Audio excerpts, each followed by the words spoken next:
Escuchando. Continuamos. Sí, correcto. Muy bien, pues bueno, parece que fue ayer, lunes, cuando hablábamos de ética, cuando les dejaba en un sinvivir, con ese gran dilema del tranvía. ¿Y qué hacemos? ¿Ahora qué hacemos? Espero que estos 2 días o día y medio no haya sido tan traumático, que hayan podido dormir y mantener el día a día. Y todo llega, ¿no? Si el objetivo de la sesión uno era confundirles, o no tanto confundirles, pero dejarles dudosos, dejarles con duda, con incertidumbre, pues hoy ha llegado el día. Todo llega en esta vida, incluso la sesión número 2 de implicaciones filosóficas, éticas y legales. Vamos a ello. Vamos a resolverlo, vamos a avanzar. Como les comentaba el lunes, el objetivo es que tengan ese camino, esa metodología, ese procedimiento para que ustedes puedan tomar decisiones éticas relacionado con la inteligencia artificial. Repasamos muy brevemente lo que vimos el lunes, muy brevemente, porque si no fuera breve, pues repetiríamos la sesión y no sería razón. Estuvimos viendo los riesgos de la inteligencia artificial, que ya los conocemos, los deepfakes, las alucinaciones, la alteración del resultado. Hay que conocer los riesgos, no para asustarse, sino para conocerlos y, por lo tanto, gestionarlos. De igual manera que conocemos los riesgos de salir a la calle, de manejar un carro, etcétera, pues lo conocemos y aún así salimos a la calle. ¿Por qué? Porque conocemos y sabemos gestionarlos. Lo mismo tenemos que hacer con la inteligencia artificial. Ahora bien, estos riesgos, pues también, por desmitificarlos, los hemos vivido en el pasado con otras innovaciones. Es algo que siempre ocurre con cualquier innovación. Aparecen riesgos muy alarmantes, pero también aparecen bondades con mucha esperanza y finalmente se alcanza un equilibrio entre los riesgos y esas bonanzas esperadas. Pero, con todo, yo les decía que sí que hay un riesgo interno, inherente, que es el sesgo que transmite la inteligencia artificial como lo transmite cualquier otra tecnología. Es un sesgo en el sentido de que transmite unos valores que no son ciertos. Y en el caso de la inteligencia artificial yo les hablaba de 2 valores, autonomía y verdad. ¿Qué significa? Que siempre creemos que la inteligencia artificial tiene el sesgo de verdad porque creemos que, como son matemáticas, creemos que siempre tienen la verdad, tienen la razón. Y 2, como es la simulación de ciertos procesos, creemos que detrás de esa simulación de ciertos procesos de nuestro pensamiento se encuentra la autonomía. Autonomía y verdad son 2 sesgos, son 2 valores falsos de la inteligencia artificial. Y esto van a estar siempre, porque incluso cada vez la inteligencia artificial va a parecer más verdadera o va a parecer más autónoma, con lo cual estos riesgos, desde mi punto de vista, siempre van a estar. Si bien entrábamos en el debate de los turianos y los sirlianos, de si éramos de Turing o éramos de Shirley, respecto a 2 grandes tendencias, 2 grandes corrientes que hay en el entendimiento de la inteligencia artificial respecto de nuestra inteligencia. La visión de Turing, que dice la inteligencia artificial será igual a los seres humanos, ¿tendrá conciencia? ¿No la tendrá? No entraba en ese aspecto. Lo que venía a decir es, si hacen lo mismo que los seres humanos, pues serán como los seres humanos. Y por otro lado estaba la visión de Shirley, con su famosa habitación china de Shirley, que decía, no, no, no. Siempre el pensamiento va a ser distinto de la computación. Y lo que la inteligencia artificial hace es computar y nosotros tenemos algo distinto que es pensar. Una visión, la de Turing, nos lleva a la IA fuerte, la otra visión de Shirley nos lleva a la IA amplia. Amplia en el sentido de que es posible que vaya ampliando las capacidades y nos supere en capacidades, como ahora es mejor, la IA ve mejor que nosotros, pero no tenemos por qué decirlo así.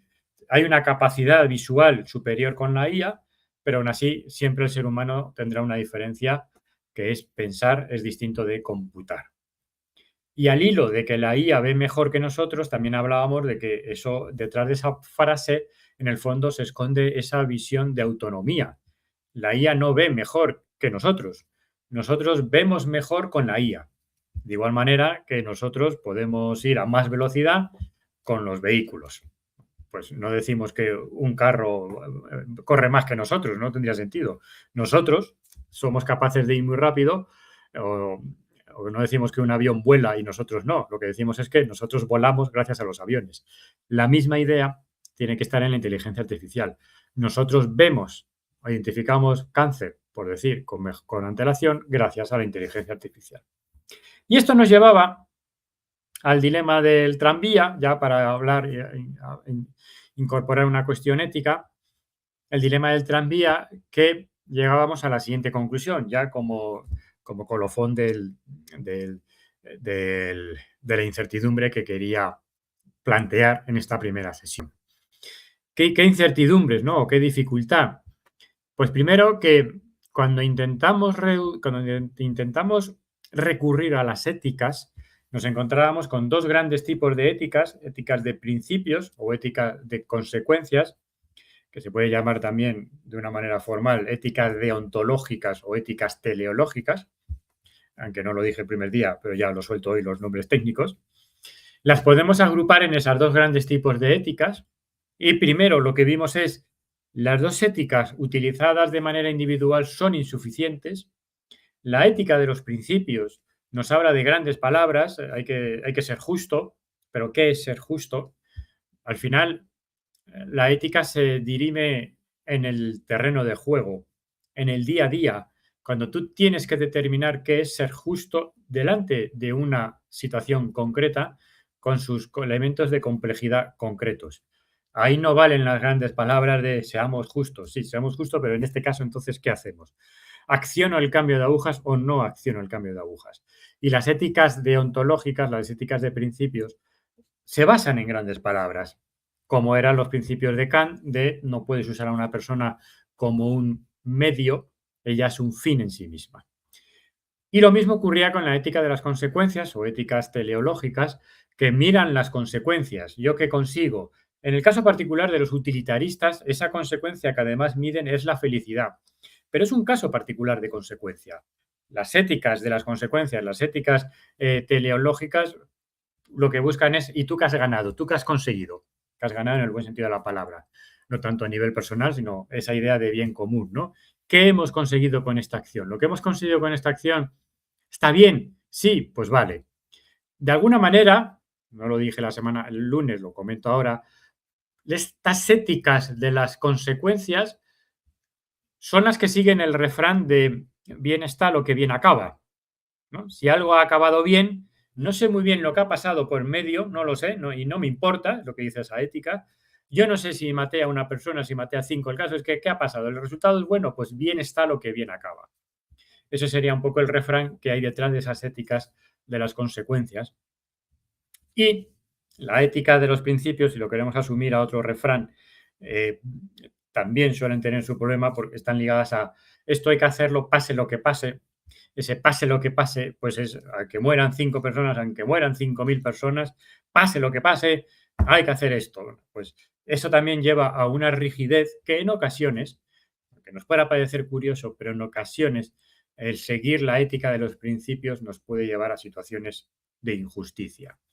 Porque las dos éticas tratadas de manera independiente, tratadas de manera absoluta, no nos resuelven, no nos terminan de resolver los dilemas. Ya sea en este caso dilema de la IA o, esto obviamente se puede aplicar a la vida, dilemas que nos enfrentamos en la vida. Luego eso es un tema de la propia complejidad de las éticas en sí mismo. A esto se le añadía ya la complejidad adicional de la inteligencia artificial, que era que no estamos solos en ese cambio de agujas, que resulta que no es que esté yo solo decidiendo, porque tendríamos que ver si el que ha programado el cambio de agujas es kantiano o es utilitarista, porque a lo mejor yo soy puro Kant, de principios inamovibles, pero resulta que el que programó la herramienta pues es utilitarista. Y cuando yo no quiero accionar el cambio de agujas, que es lo que hacía Kant, no accionarlo, entonces resulta que yo veo que se mueve solo. Digo, vaya, no me ha servido de nada mi ética. Esa es la complejidad añadida cuando pensamos en ética aplicada a la inteligencia artificial. Y en ese no estamos solos, era este dibujito que hay acá abajo, hay mucha gente implicada. No solo el programador, el fabricante, está la sociedad, está la dirección del instituto, del centro educativo, están los padres de alumnos, están los propios alumnos, está, como digo, también la sociedad, dado que la educación es un valor social. Y así como eduquemos a las generaciones jóvenes, acabará siendo un país. Ese es el valor y el potencial de la educación. Bueno, esto es lo que vimos el lunes. Avanzamos y avanzamos con una nueva historia. Como no podía ser de otra manera, la vida se ve mejor con historias. Ahora les traigo otro sufí, otro maestro, que bueno, podría ser sufí o no, da igual. Yo lo leí, me leí hace años un libro de sabiduría sufí en cuentos y bueno, pues me impresionaron algunos y yo les he traído aquí dos de ellos, ¿no? En este caso, se acercó un alumno, un discípulo a un maestro en una escuela de espiritualidad y le preguntó por el gran libro de la sabiduría y el maestro pues se lo dio. Aquí tienes, léetelo. El alumno se lo leyó y pasadas unas semanas, pues el alumno se encontró con el maestro y el maestro le preguntó, ¿qué te ha parecido el gran libro de la sabiduría? Y el alumno, emocionado, pues le dijo, pues gran maestro, me ha parecido muy interesante porque el gran libro de la sabiduría habla de... Y el maestro le interrumpió y dijo, no quiero que me des tu opinión sobre el libro, quiero que me digas de qué va el libro, de qué habla el libro. El alumno sorprendido le dijo, sí, maestro, por eso el libro de la gran sabiduría habla de... Y le interrumpió de nuevo, que no quiero que me des tu opinión, que quiero que me digas de qué habla el libro. El alumno lo volvió a intentar y de nuevo el maestro le interrumpió. Le volvió a insistir, no quiero que me des tu opinión, quiero que me digas de qué habla el libro. El alumno se marchó. Se marchó diciendo, con este maestro no hay nada que hacer. No creo que dijera eso, ¿no? Sería una falta de respeto hacia el gran maestro. Y no quiero que ustedes piensen eso de mí. Resolveremos también este enigma, este cuento. Yo cuando lo leí, pues me dio que pensar y creo, no es que crea, sino que yo hago una interpretación que es la que les voy a traer al finalizar esta sesión. ¿De qué quiere decir cuando no quiero que me des tu opinión, sino que quiero que me digas de qué habla el libro? Vamos a ver hoy de qué habla el libro de la ética, de cómo aplicamos esa ética. El lunes estábamos en los ingredientes de la inteligencia artificial para conocer esa mezcla. Ya conocemos la mezcla, entonces ahora vamos a hablar de ese gran libro de la ética y vamos a hablar de qué habla el libro de la ética, vamos a ver si damos la opinión o qué. Muy bien, pues vamos con ello. ¿Algún comentario? Buenos días, sois todos bienvenidos. Entonces hoy vemos de nuevo dos bloques. Vamos a ver, el objetivo último es tener ese mecanismo para que ustedes puedan tomar esas decisiones. Eso lo vamos a ver en el último bloque. Ese mecanismo, ese procedimiento. Pero antes ya vamos a ver ciertas soluciones.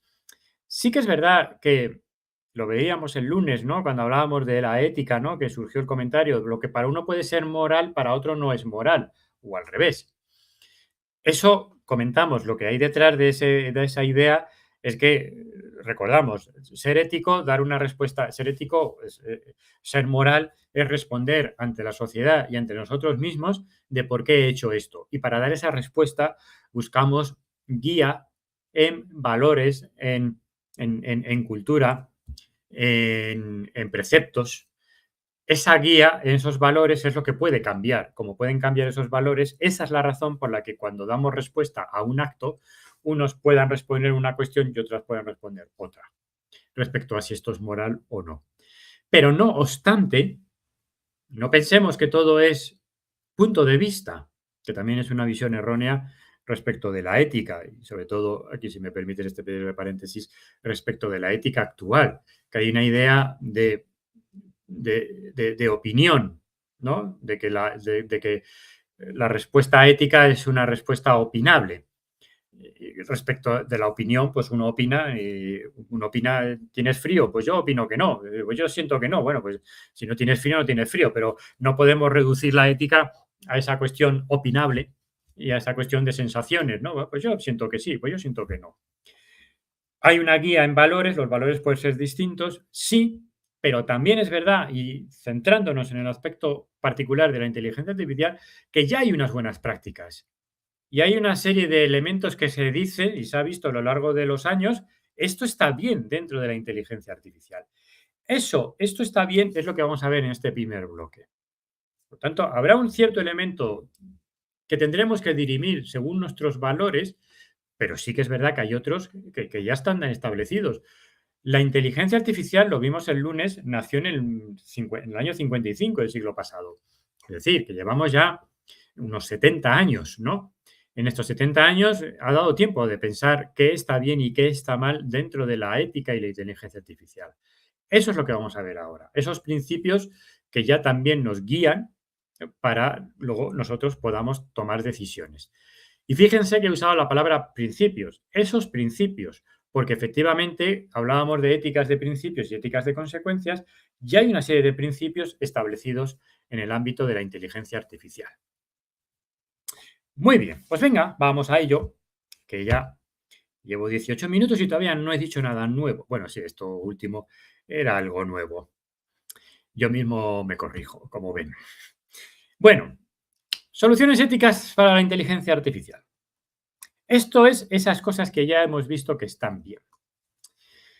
Bueno, parto desde hace ya, pues fíjense, esto posiblemente lo conozcan, ¿no? Parto de hace ya muchos años, incluso antes de la inteligencia artificial, porque antes de la inteligencia artificial surgió el concepto de robótica. El concepto de robótica surgió a principios del siglo XX, ¿no? Y nacieron, los traigo aquí pues, por ser el primer el origen, nació lo que se llamó las leyes de la robótica de la mano de Asimov.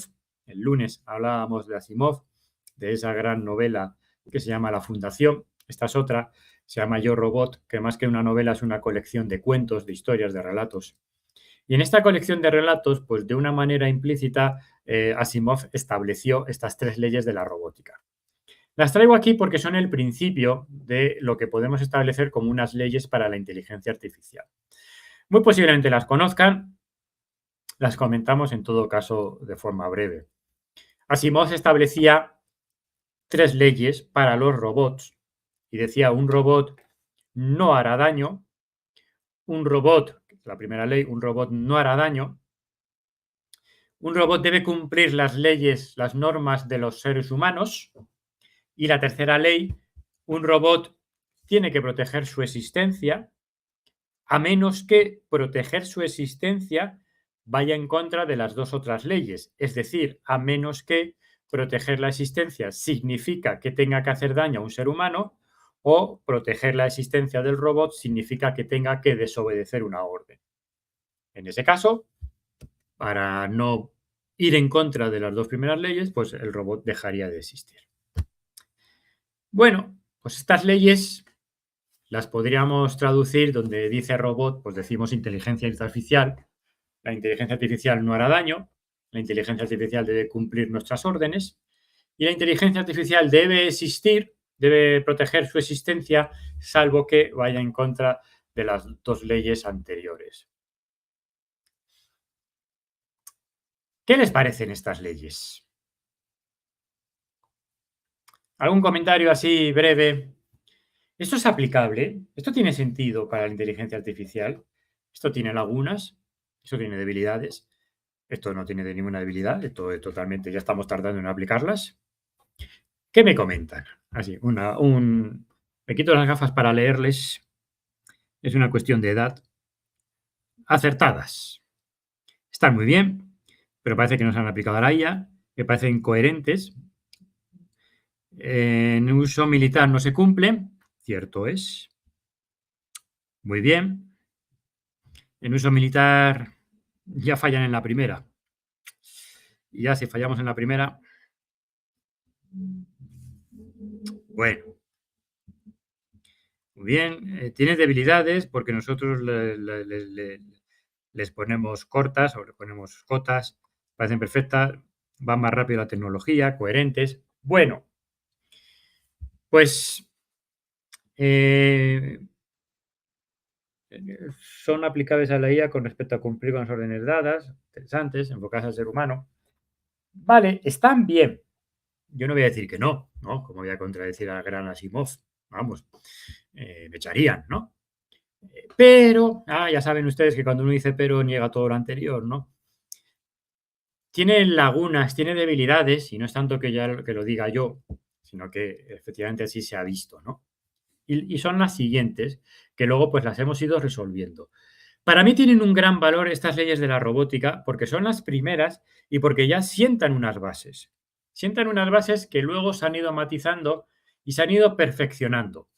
Porque efectivamente aquí hay una serie de debilidades. Por ejemplo, ¿qué es no hacer daño? ¿Qué tipo de daño? De nuevo, hablamos de esos grandes principios, ¿no? La justicia, la bondad, ¿no? Hay que practicar la bondad. Eh, no hay que hacer daño. Claro, pero luego ya empezamos a profundizar daño físico, daño psicológico y daño moral.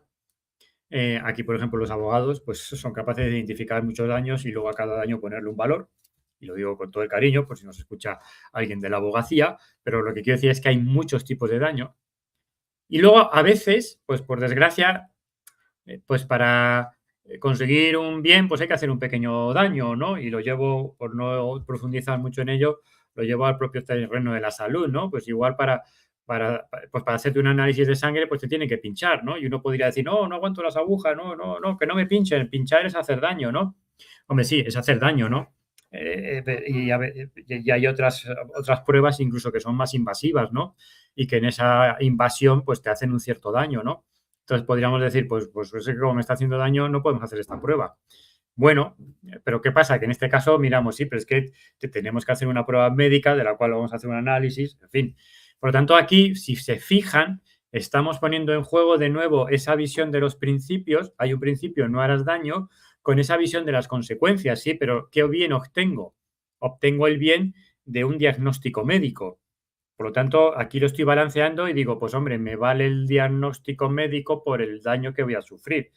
Claro, ¿no? Si el daño es matarme, pues entonces no, porque me han matado y ya me da igual el diagnóstico, ¿no? Pero aquí ya con lo que vemos es que si quiero aplicar esa ley, ya al margen, como digo, del tema militar, ya digo, pues no sé esto cómo programarlo, no sé cómo llevarlo a cabo. Dos, recibir órdenes, correcto, pero claro, ¿de quién? ¿De quién? Em, Porque aquí, si lo llevamos al terreno de la educación, es lo mismo la orden, es lo mismo el prompt de un alumno que el prompt de un profesor, de un docente. ¿Tiene la misma autoridad un docente o un alumno a la hora de hacer un prompt a una IA? Esto es recibir órdenes.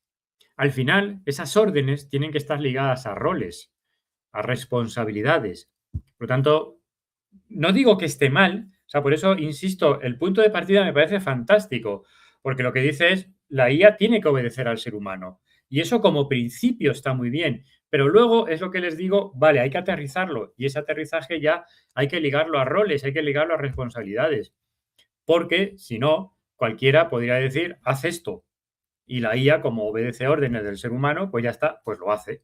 Y eso igual no es un tema de hacer daño, pero va en contra de ciertos intereses, ¿no? Por eso, de nuevo, estamos delante de un principio, pero que hay que matizar. ¿Y qué significa esto de la existencia?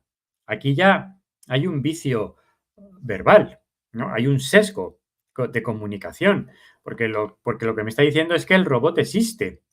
El robot existe es una visión más cercana a Turing que cercana a Shirley, ¿no? ¿De verdad existe un robot? ¿Existe la IA? ¿Qué significa que un robot exista? En el fondo sería que se apague. Un robot no existe, un robot o está encendido o está apagado. Lo mismo que la inteligencia artificial.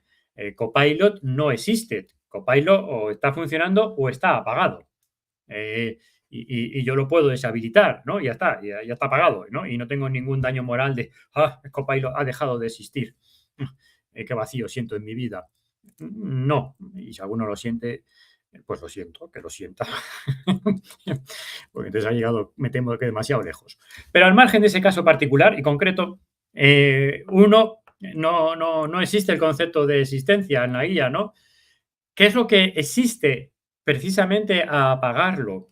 Y esto al final se ha traducido en el traspaso de responsabilidad entre la inteligencia artificial y el ser humano tiene que estar controlado. No es tanto que la IA proteja su existencia o proteja que esté encendido o está apagado. Y esto es muy importante, porque podríamos llegar a crear una inteligencia artificial que nunca se apagara.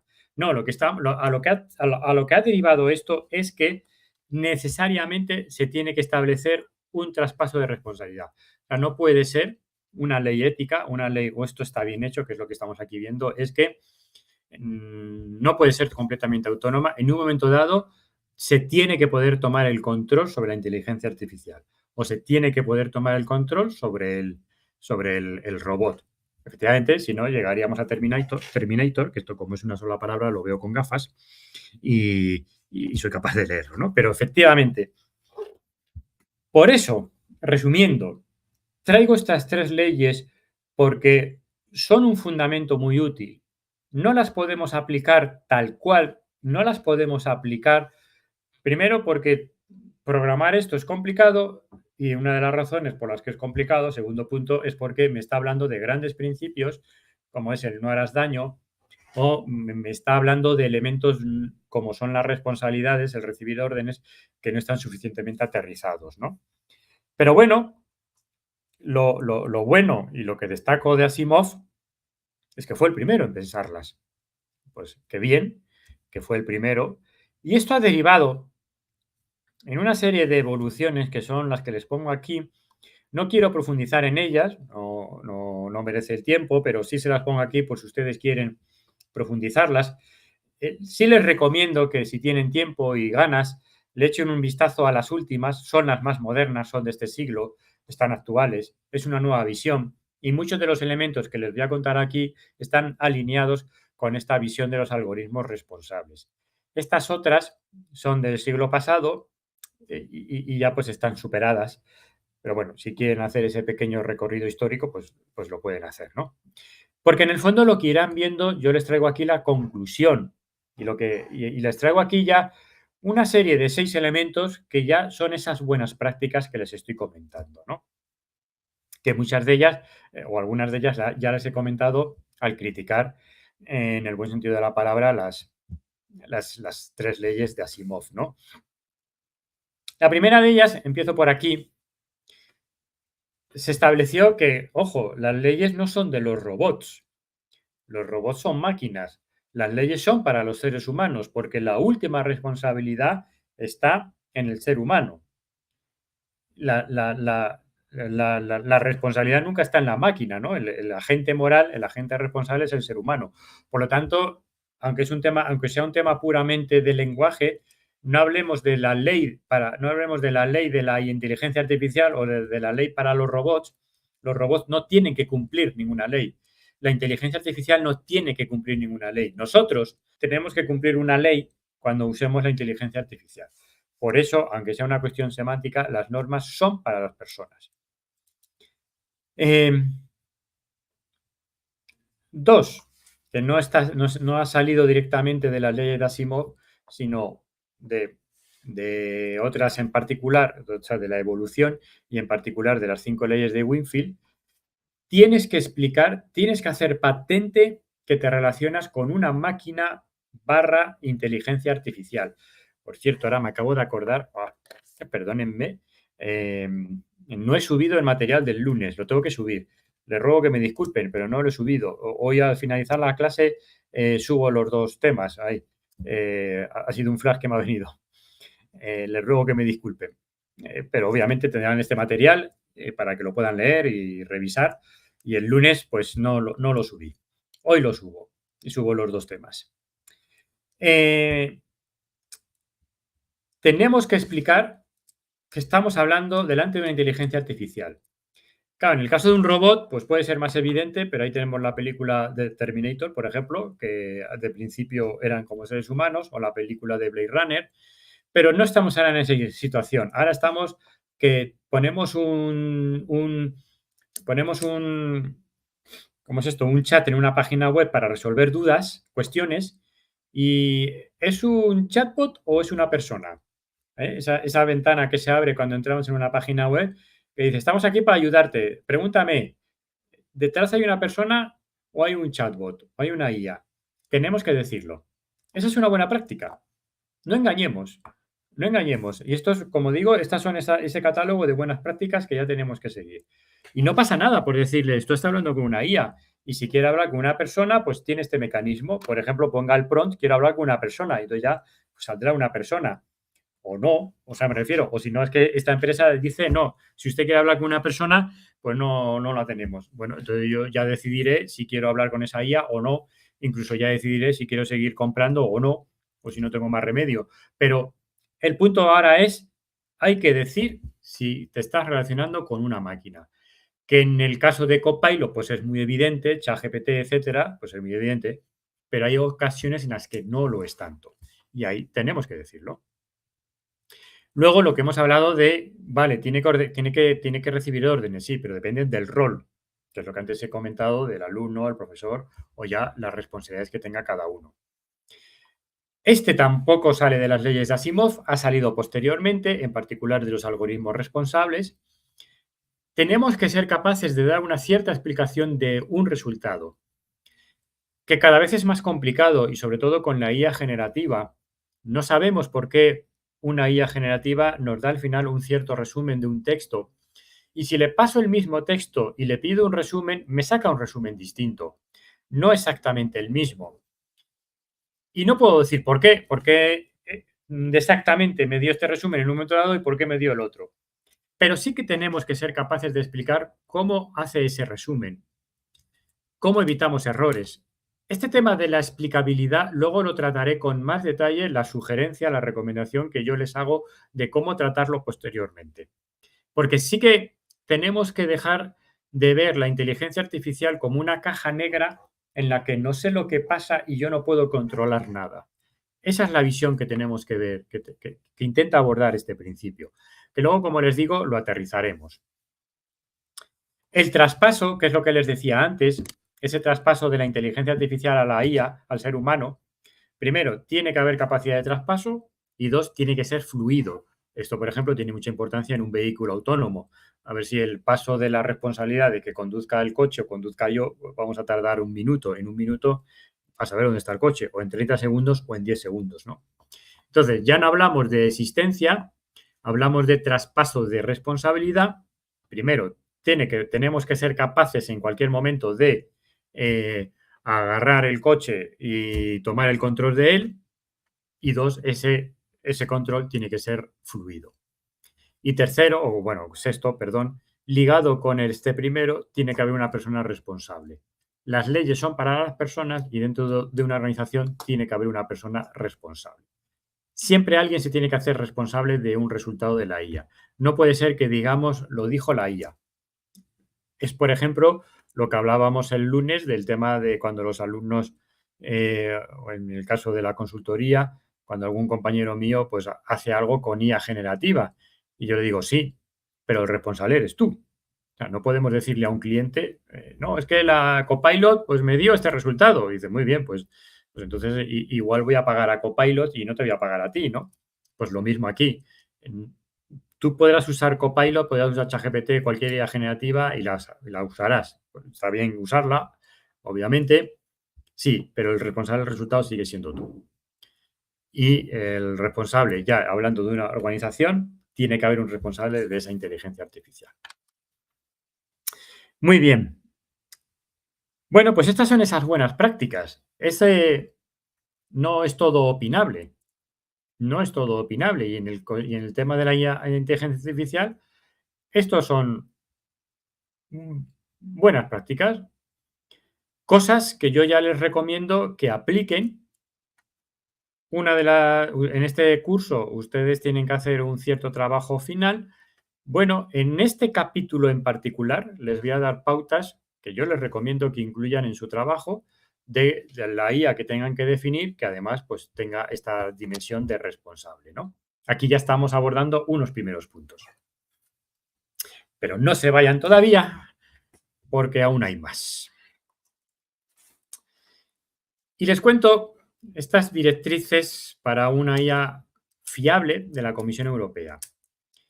No es tanto, me hacen aquí una pregunta. Bueno, normas de seguridad. En algún momento la responsabilidad podría cambiar si se desarrolla de manera independiente. Bueno, la responsabilidad puede cambiar y es algo vivo, pero siempre tiene que haber alguien responsable y dependiendo del alcance de la IA puede cambiar. Efectivamente puede cambiar. Normas de seguridad, sí, y de hecho hoy hablaremos algo de seguridad. Sí que es verdad que en las normas de seguridad entran ya además temas propios de la seguridad, como la IA es un sistema digital, ¿no? Entonces, claro, como sistema digital puede ser hackeable y hay que evitarlo. Pero, por ejemplo, sí que hay normas de seguridad, si se acuerdan de lo que hablábamos el lunes, cuando hablábamos de las alucinaciones o hablábamos de la alteración de resultados, yo les decía, hay unas cosas que pueden hacer ustedes, que eran esas cajitas azules, y otras que son para gente técnica, para los técnicos, que eran las cajas grises. Esas cosas grises no que quiere decir oscuras, sino que yo les puse el color gris, serían esas cuestiones de seguridad. Luego, efectivamente, eso que les conté son también buenas prácticas para garantizar esa seguridad, en este caso concreto, seguridad contra esos riesgos éticos. Luego, también habría que incluirlas, sí. ¿Tiene que ver también con la gobernanza de datos? Sí. También hablaremos hoy de la parte de los datos y en particular, cuando hablamos de gobernanza de datos, entramos en un terreno que tiene una parte de una dimensión técnica de la propia gobernanza de los datos, de las bases de datos, de cómo tengo que gestionar o gobernar, tener controles sobre bases de datos. Y ahí hay un aspecto técnico que no entra tanto dentro de esta visión responsable, pero lo que sí que entra son los datos dentro de lo que es la protección de datos de carácter personal. Ahí sí. Y ahí habrá un capítulo y un punto especial que hablaremos hoy. Cuando hablamos de que la inteligencia artificial esté tratando datos personales, sí que hay que tener en cuenta ciertas pautas. Y ya sabemos que es un dato personal, no solamente es el nombre o es la edad, sino que hay muchos datos personales, como puede ser la dirección, el correo electrónico, el teléfono, o información médica, también es un dato personal, eventualmente información política, o cuando uno pone información de género, obviamente, o información política, si en un momento dado se pudiera inferir cuál es la orientación política de una persona, eso sigue siendo información personal. Ahí sí que afecta esa buena práctica. Lo que pasa es que eso no lo hemos visto aquí, vamos a ir por partes, o sea, vamos a ir avanzando, es decir, aumentando el alcance. Entonces aquí les traigo de momento estas 6 primeras directrices emanadas de alguna manera de esta primera visión de Asimov que luego se ha ido desarrollando y concretando. Pero efectivamente, como les decía, emulando esos dibujos animados que al menos yo vi en mi niñez, no se vayan todavía porque aún hay más. No sé si a esto a ustedes les recuerda algo. Sí, perfecto. Muy bien. Directrices de la Comisión Europea. Estos son directrices, no es una ley. Luego vamos a hablar de la ley para que la conozcan. Son pautas de recomendación.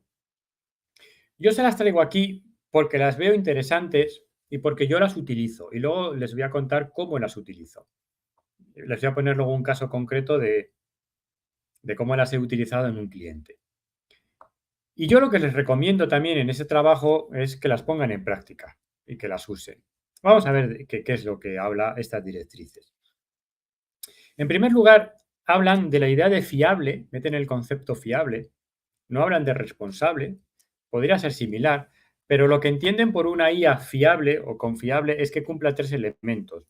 Primero, que sea lícita, es decir, que cumpla una regulación. ¿Qué regulación? La de cada país. Ya está.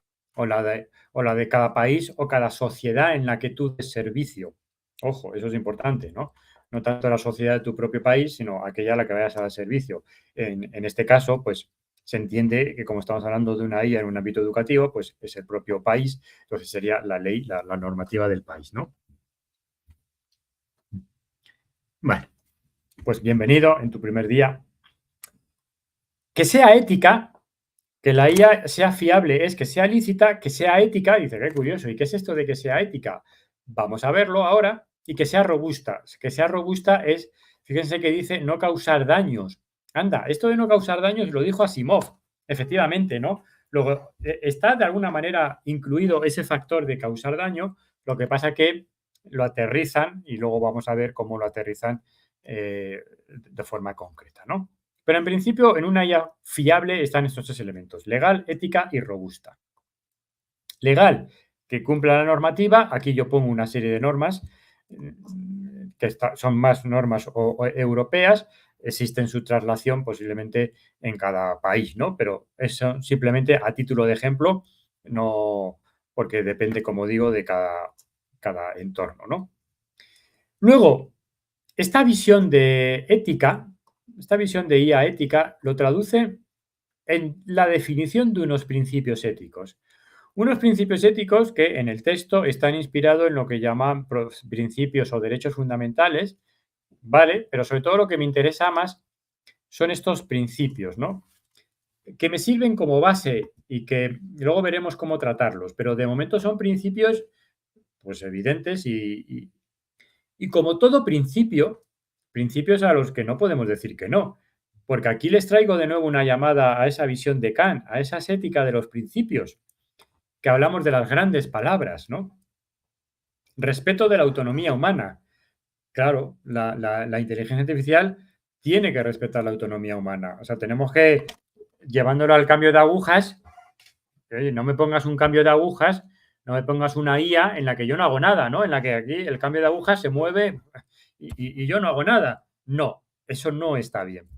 Ese no iría, esa inteligencia artificial iría en contra de este principio, ¿no? Que no haga daño, como principio, que sea justa y que sea explicable, que eso también, como ven, lo hemos visto antes. Esto es pura ética de los principios, pero que está bien. Si yo, no, yo lo que digo y lo que dije el lunes y mantengo es que si solo usamos esto, me quedo aquí y no puedo avanzar, porque de nuevo, ¿qué es ser justo? ¿Qué es ser explicable? ¿Cómo voy a explicar yo el resultado de una IA generativa y por qué me ha dado este resumen? No puedo. Autonomía humana, pero entonces la IA no hace nada, lo hace todo el ser humano, ¿no? Entonces el ser humano si dice mata a esta persona, pues ya está, pues que la mate porque aquí lo que prevalece es la autonomía humana. No, pero necesito estos principios. Y estos principios ya con todo lo que se he dicho, pues nos suenan y son aceptables. Esta es la visión ética de estas directrices. Yo no digo que usen estos principios porque luego veremos cómo trabajarlos, pero ya por lo menos tenemos una serie de principios establecidos. Y dos, esto del daño, esa visión de que no cause daño, pues lo traducen, y aquí ya entramos en más materia, en detalle, en el cumplimiento de estos 7 requisitos clave. 7 requisitos que ya con todo lo que les he dicho, pues ya también me empiezan a sonar. ¿No? Que tengo aquí, luego ya tengo el caso. Los comento muy por encima, pero los vemos ahora también en particular con un caso que les planteo, ¿no?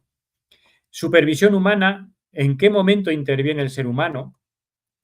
¿Cuándo tengo que mantener la autonomía humana? Pero como acabo de decir, esto no puede ser ni que todo lo haga la inteligencia artificial, ni que todo lo haga el ser humano, o que todo lo mande o lo ordene el ser humano.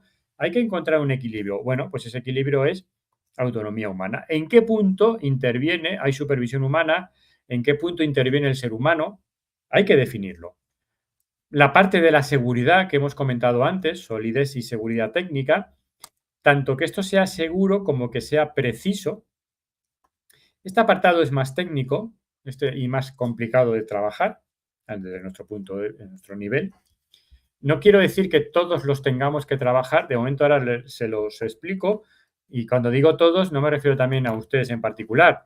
Algunos son más para los departamentos técnicos y otros son más para departamentos de gestión, ¿no? Pero de momento sí quiero comentarles todos. El tema de la privacidad de los datos, lo que hablábamos de los datos personales, el tema de la explicabilidad, la transparencia y la comunicación, comunicar el porqué de un resultado.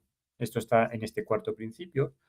El tema del sesgo, lo llaman diversidad, no discriminación y equidad. Bueno, aquí están todos los temas relacionados con los sesgos.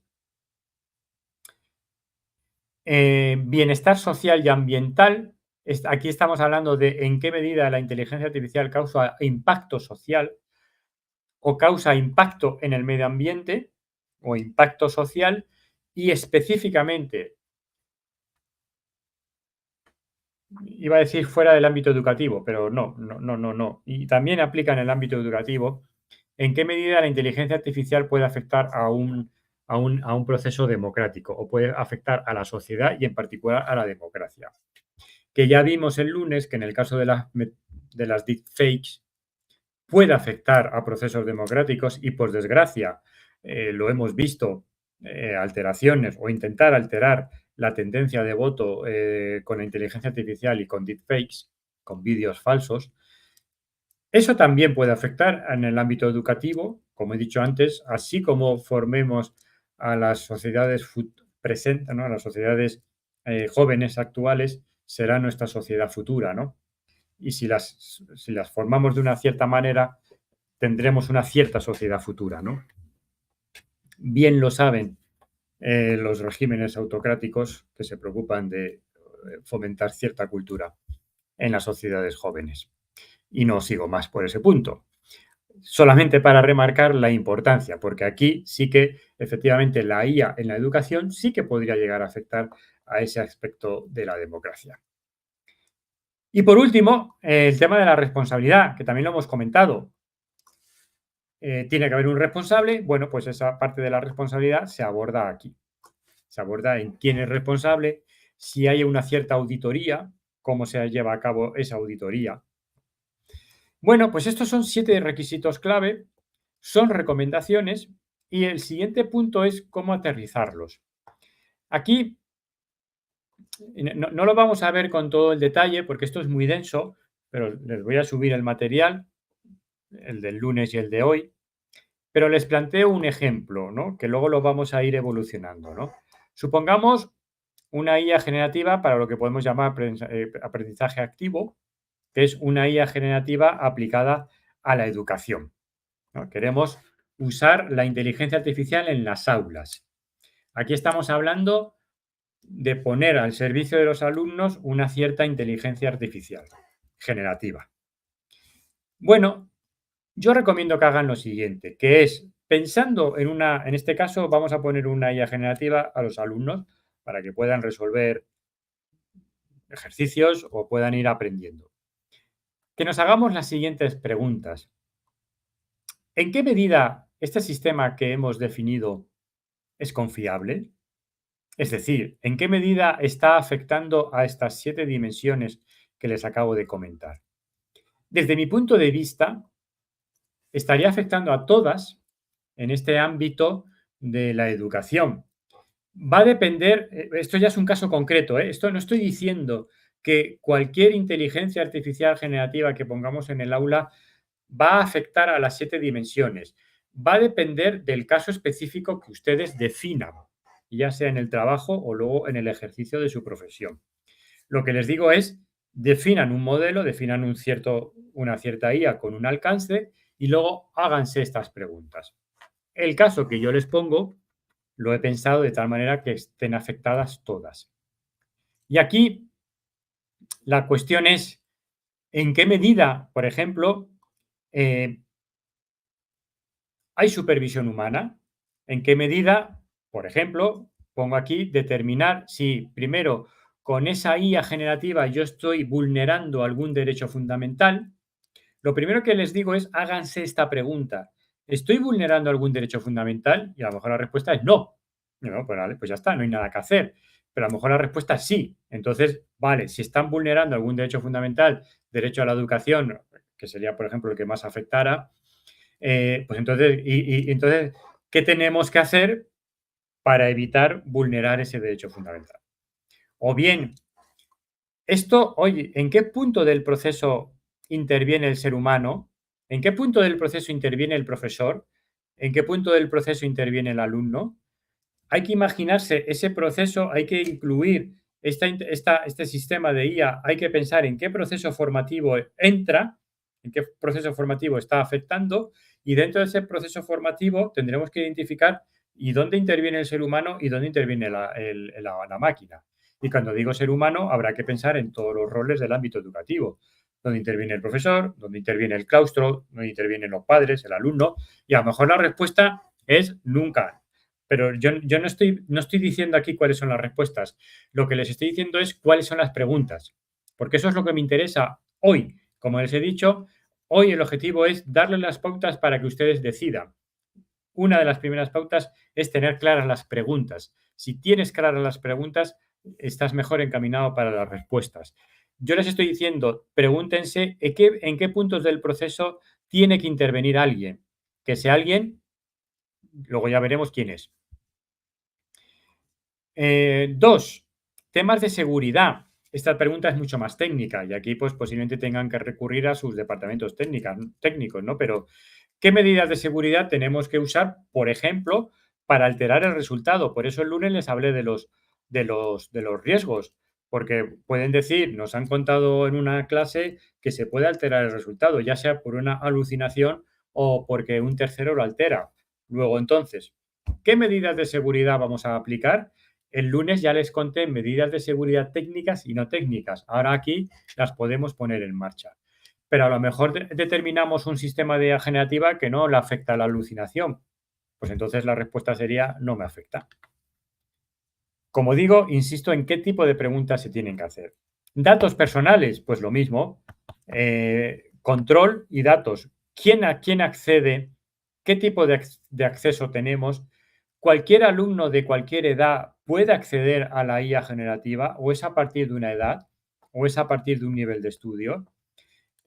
¿Qué roles, qué profesores, qué roles dentro del ámbito educativo pueden acceder? Y luego, ¿qué accesos, qué datos vamos a recopilar? ¿Qué tipo de información vamos a pedir a los alumnos? Todo esto, ahora lo estoy diciendo muy rápido, pero todo esto lo verán en el material, o sea, lo verán en este material que están viendo. Y luego yo les voy a subir también las directrices de la Comisión Europea, porque todas estas preguntas vienen más detalladas en un momento dado. Ahora les estoy dando simplemente una cierta guía, ¿no? Pero aquí tenemos que preguntarnos por esos datos. Tema de la explicabilidad. ¿Cómo soy capaz de explicar el resultado? De una manera de explicarlo ya es respondiendo estas preguntas. Primero, explicando cómo ha sido entrenado el sistema. Aquí soy consciente de que tenemos menos ámbito de respuesta, porque a lo mejor estamos usando Copilot. Y digo, y yo qué sé cómo ha sido entrenado Copilot. Claro, habría que preguntárselo a Microsoft o ChatGPT, pues habría que preguntárselo a OpenAI. Entonces, yo no lo sé, ¿no? Pero sí que podemos decir, vale, pero tú cómo lo estás usando. Tú lo has entrenado ya. El modelo de Copilot es lo que se llama un modelo fundacional, ¿no? Pero luego tú lo puedes adaptar, le puedes meter textos ya específicos de tu ámbito, ¿no? ¿Eso lo has hecho? ¿No lo has hecho? ¿Con qué tipo de documentación le has, eh, le has dado la segunda vuelta de entrenamiento? Hay una primera vuelta que es la de fábrica, pero luego, ¿con qué tipo luego tú lo has vuelto a trabajar? Y luego, ¿qué filtros has metido? ¿Qué tipo de filtros has metido para obtener una respuesta? Y tienes que ser capaz esto de explicarlo de manera asequible. Y también les digo, ya el responder a estas preguntas, a estos 7 requisitos clave o los que estén afectados, ya es una manera de explicar cómo está funcionando la IA. Si ustedes dicen, esta IA funciona de esta manera en la que el ser humano interviene aquí y aquí, ya están diciendo cómo está funcionando. Porque aquí yo no me refiero a explicar su funcionamiento técnico puro matemático y de programación. No, me estoy refiriendo a cómo la están usando ustedes, a cómo se está usando en ese entorno. ¿Cómo están haciendo la supervisión humana? ¿Cómo están garantizando la seguridad? ¿Cómo están garantizando el tratamiento de los datos? ¿Cómo están garantizando el resto de preguntas que ahora vamos a ver, ¿no? Porque la otra, siguiente pregunta, es el sesgo. ¿Cómo garantizan el sesgo? ¿Cómo garantizan que cualquier tipo de alumno, por ejemplo, pueda acceder a esta inteligencia artificial? Si es que a lo mejor, cómo evitar, por ejemplo, lo que veíamos el lunes de ese sesgo en el ámbito médico, ¿no? Que los pacientes con más ingresos tenían un diagnóstico y los de menos ingresos tenían otro, ¿no? Bueno, pues aquí esto queremos este acceso universal, ¿cómo lo garantizamos? ¿Qué grupos, si ha habido grupos que han intervenido o cómo hemos garantizado distintas visiones? Porque aquí el sesgo, también podemos hablar de sesgo ideológico. Hay asignaturas, esto lo saben ustedes mejor que yo, hay asignaturas que son lo que son, las matemáticas pues son los que son, ¿no? Pero ya si nos metemos en historia, pues ya puede haber distintos puntos de vista de la historia, sobre todo la historia, cuanto más reciente es, más puntos de vista hay, ¿no? Si hablamos de la historia de hace siglos, pues ya hay menos dilema, quizás, tampoco tiene por qué, pero hay distintas asignaturas que son más opinables que otras. Si hablamos de filosofía, pues lo mismo, y hay otras pues que son lo que son, punto, ya está, ¿no? La física pues, quizás es menos debatible. Pero entonces aquí, ¿cómo garantizamos que en asignaturas que son debatibles, cómo garantizamos esos distintos puntos de vista o cómo garantizamos que no estamos sesgando hacia un cierto tipo de visión? Si es que queremos no sesgar, si queremos sesgar, pues entonces no sigan escuchando este curso porque entonces no vamos a discutir y no vamos a llegar a nada, ¿no? Si ustedes lo que buscan es precisamente cómo influenciar, igual les estoy dando pautas para decir, justo tengo que hacer lo que me está diciendo, lo contrario. Bueno, no se lo recomiendo. Pero bueno, suponiendo que busquen esa idea de justicia que es por la que yo les guío, pues sería cómo evitamos ese sesgo y cómo garantizamos que al final el alumno esté formado desde un punto de vista amplio. Y esto estaría relacionado con ese aspecto del impacto social y del impacto democrático, cómo lo garantizamos y, por último, quién es esa persona responsable, si hay algún comité de análisis para dirimir cuestiones éticas, pues también cómo lo hacemos, eh, e informar de esa persona responsable. Y también es una buena práctica ver si hay un canal de reclamaciones, de comunicación, o habilitar un capítulo especial, porque específico, ¿no? Pues igual tiene un canal de sugerencias. Bueno, pues que igual ahí merece la pena un canal específico de sugerencias de la IA, ¿no? Para escuchar precisamente esos distintos puntos de vista. Aquí yo les he dado, en todo este conjunto de transparencias, aquí yo les he dado una serie de pautas. Luego les voy a enseñar otro ejemplo y ahí también van a ver otras pautas. Y luego les voy a subir el material de la IA general, de las directrices de la Comisión Europea, donde además verán otras pautas. Y es lo que yo les recomiendo que utilicen tanto en el caso que tienen que hacer como luego en su uso profesional. Es decir, piensen en un cierto tipo de IA y háganse estas preguntas. Háganse estas preguntas porque el primer paso para un buen hacer es conocer las preguntas adecuadas, es hacerse las preguntas adecuadas. Esto forma parte de esas preguntas adecuadas. Muy bien. Bueno, esto, que lo tengo aquí animado, pero no tiene por qué estar animado, es un resumen de esa visión de la IA confiables, que sea lícita, que cumpla la normativa, que sea ética, que cumpla una serie de principios y que sea robusta, que cumpla estos 7 requisitos clave. Muy bien. Ahora vamos con la parte más legal. De nuevo, pues a título explicativo, les cuento la normativa de la Unión Europea. No es tanto ahora ya porque afecte, que no les va a afectar, pero bueno, para que vean de qué estamos hablando, porque también les puede inspirar. Y luego también me consta que se están desarrollando otros marcos normativos en Latinoamérica, si no me equivoco, en Brasil está bastante avanzado, en Colombia creo que también hay algo, en Ecuador o en Perú, ahí ahora mismo duro, o posiblemente en los dos, en Chile, en Argentina, ahí también se están desarrollando distintos marcos normativos, ¿no?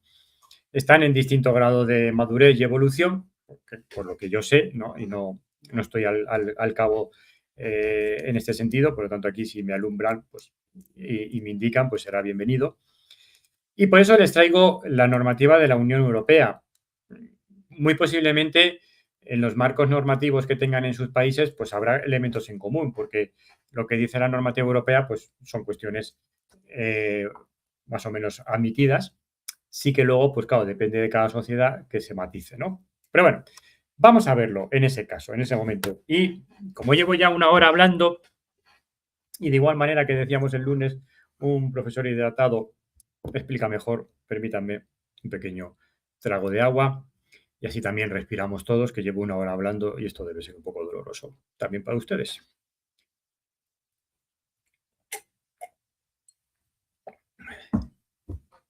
Bueno, qué breve se hace el placer de un trago de agua. La ley, ¿qué nos dice la ley europea? Primero, define lo que es inteligencia artificial, cuestión no baladí, porque en esta definición está si me aplica o no me aplica. Todo esto ya, la propia definición nos daría para hablar una hora. No lo vamos a hacer, es un tema puramente legal, minucioso. Lo que les quiero aquí destacar es que tiene su importancia porque hay que definir qué es una IA, qué es una inteligencia artificial y desde un punto de vista legal, porque luego esto me puede llevar a ganar un juicio o perder un juicio, porque a lo mejor se dictamina que no aplica. No aplica porque lo que hemos diseñado no es inteligencia artificial. Bueno, todo esto tiene que estar muy bien definido en el cuerpo legislativo y ahora mismo no vamos a entrar en ello, pues vamos a suponer que obviamente los sistemas que estamos definiendo entra dentro de lo que es inteligencia artificial. Pero por aquí también, como se suele decir, un refrán que posiblemente conozcan, echa la ley, echa la trampa, por aquí también nos podríamos escapar en el sentido de ver que algo no esté afectado por la ley. No obstante, luego volveré a esa cuestión de si me puedo escapar de la ley, porque yo les propongo ir mucho más allá de la ley. Por eso también les he hablado de las directrices. Las directrices que les he comentado aquí son directrices. Aquí no estamos hablando de ley, pero yo lo que les estoy diciendo es, vayan más allá de la ley. La ley ya no es cuestión de si me puedo escapar o no me puedo escapar de la ley. Es, yo quiero ser ético o no quiero ser ético. Yo quiero ser responsable o no ser responsable. La ley me ayuda en ese camino de responsabilidad, en ese camino de eticidad. Por lo tanto, tomemos la ley, la que quiera que sea en cada país, como esa ayuda en ese camino que yo busco de ser ético. Porque si queremos escaparnos de la ley, también se lo digo aquí, lo vamos a conseguir. Lo vamos a conseguir y buscaremos las vueltas para decir, no, pero esto no me afecta porque en el fondo estoy hablando de una IA que hace esto. O veremos ahora, por ejemplo, algún caso particular. Pero considerando y basándonos en esa buena voluntad que yo le asigno a todos ustedes y lo de la que estoy seguro no me equivoco, vamos a ver qué dice la ley. Como ejemplo, esta ley define 4 niveles de riesgo: riesgo inaceptable, alto, limitado y riesgo bajo. Y en el fondo, lo que dice la ley es lo que afecta, el ámbito que afecta son para los dos superiores. Inaceptable, que es prohibido, es decir, esto no se puede hacer. No se puede hacer, insisto, en el ámbito europeo, pero que muy posiblemente se traslade de manera similar en cada uno de los países, con matices, pero con muchos elementos comunes. Y luego están los de riesgo alto, que ahora vamos a ver los que son, que tienen ciertas limitaciones. Y en el caso de la Unión Europea, implica presentar cierta documentación. Los de riesgo limitado y riesgo bajo no hay nada que hacer, no hay por qué hacer nada con ellos. En los de riesgo limitado hay recomendaciones y en los de riesgo bajo no hay ninguna restricción. Son sistemas de inteligencia artificial, como por ejemplo puede ser el buzón de anti-spam, que, bueno, pues no tienen apenas riesgo, ¿no? El riesgo que puede tener es que un correo me lo dirija a la bandeja de basura o de anti-spam y fuera un correo totalmente lícito. Bueno, pues ya sabemos que tenemos que ir a la bandeja de spam y ya está. Luego, para los de riesgo bajo, la ley no dice nada, riesgo limitado, recomendaciones, riesgo alto, hay que presentar documentación, riesgo inaceptable, prohibido. Bueno, ¿qué está prohibido? Aquí tienen distintos elementos, no les voy a comentar todos porque sería muy extenso, pero para que tengan algún ejemplo, ¿no? Pues evitar, por ejemplo, técnicas subliminales, ¿no? Manipular de manera palpable con la inteligencia artificial. Todo esto, aquí yo les pongo un texto muy resumido. Todo esto es un párrafo de 8 líneas y no exagero, ¿eh? ¿Por qué? Porque lo tenemos que decir en lenguaje legal perfectamente establecido y para que luego veamos si aplica o no aplica. Pero inevitablemente, si leyéramos el texto, veríamos palabras tales como que afecte de manera sustancial. Claro, ahí ya recupero el lenguaje, es el comentario de me quiero escapar, ¿no? ¿Qué es de manera sustancial? ¿No? ¿Qué es de manera sustancial? Y utiliza otras palabras, no me lo sé de memoria, ¿no? Pero ahí es donde yo apelo a esa visión de decir, no, si ya no es que quiera cumplir o no la ley, es que yo no quiero utilizar técnicas subliminales. Yo no quiero manipular de manera inconsciente a las personas. Eso a lo mejor no está prohibido en su legislación, cuando la que quiera, cuando aterrice en cada uno de sus países. Pero por eso también le traigo esto, ¿no? Como una pauta más. Decir, bueno, igual no, o igual lo prohíbe, pero con otros matices. Pero ya no es la cuestión del matiz, es la cuestión de que yo no quiero hacer esto. O les pido, lo que les sugiero es que se hagan esa reflexión de si quieren hacer eso, ¿no? Y leo algunos comentarios. Bueno, si se tienen que retirar, retírense, obviamente. Eh, luego esto se graba y subo el material, ¿no? Y yo les destaco aquí este naranja porque sí que hay una técnica prohibida en el ámbito educativo que es inferir emociones en ámbitos de trabajo o específicamente centros educativos. Ya siempre esto tiene su pero, salvo por razones médicas o de seguridad. ¿Qué está prohibido? Está prohibido, yendo a temas muy concretos en el ámbito de Europa, poner una cámara en las aulas para ver si un alumno está contento. Eso está prohibido, según este punto. Que luego podremos entrar en matices y decir, no, pero no lo pongo para ver si está contento, lo pongo para ver si copian. Vale, eso sería seguridad. Vale, pueden poner una cámara para vigilar que no estén copiando, pero lo que no pueden hacer es ver si está contento o no. Y lo que no pueden hacer es, no pueden hacer, o yo les recomiendo que no hagan, vamos a poner una cámara en el aula para decir que queremos evitar que copien, pero luego vamos a ver si están contentos o no. No, no, mi recomendación es que no hagan eso. Pero legalmente estaría cubierto, porque lo que estamos diciendo es que es para garantizar la seguridad, ¿no? Y para que no haya altercados. Entonces, es por seguridad, pero ya que la tenemos, ¿no? Pues ya, pues venga, ¿por qué no metemos un programita en el que veamos si el alumno está contento o no? Prohibido. Prohibido, o al menos prohibido moralmente. No se lo recomiendo. Específico del ámbito educativo, más luego estos otros. Riesgo alto. En el riesgo alto destaco y me voy a centrar en las que están aquí marcadas en el ámbito educativo. Esto ya está permitido, pero como tiene un riesgo muy elevado, hay que vigilarlo. Y vigilarlo significa que tenemos que presentar, en el ámbito de Europa, tenemos que presentar cierta documentación. ¿Qué significaría en su caso? Ojo, aquí más que nunca aplicarían esas 7 directrices claves que les he dicho antes. En estos casos sí que yo les recomiendo que se hagan esas preguntas que les he dicho antes. ¿De qué estamos hablando? Pues sistemas para valorar si un alumno accede o no accede a una institución educativa. Para valorar de forma automática con la IA, ¿no? Para valorar si cubre unos ciertos niveles educativos o de aprendizaje, entra o no entra. O para evaluar el resultado, ¿no? O corregir un examen de forma automática. Ojo, no estoy diciendo que esté prohibido. Y a lo mejor está prohibido luego en su legislación del país, ya sería otro tema. Aquí lo que estoy diciendo es, esto hay que vigilarlo y esto hay que explicarlo muy bien.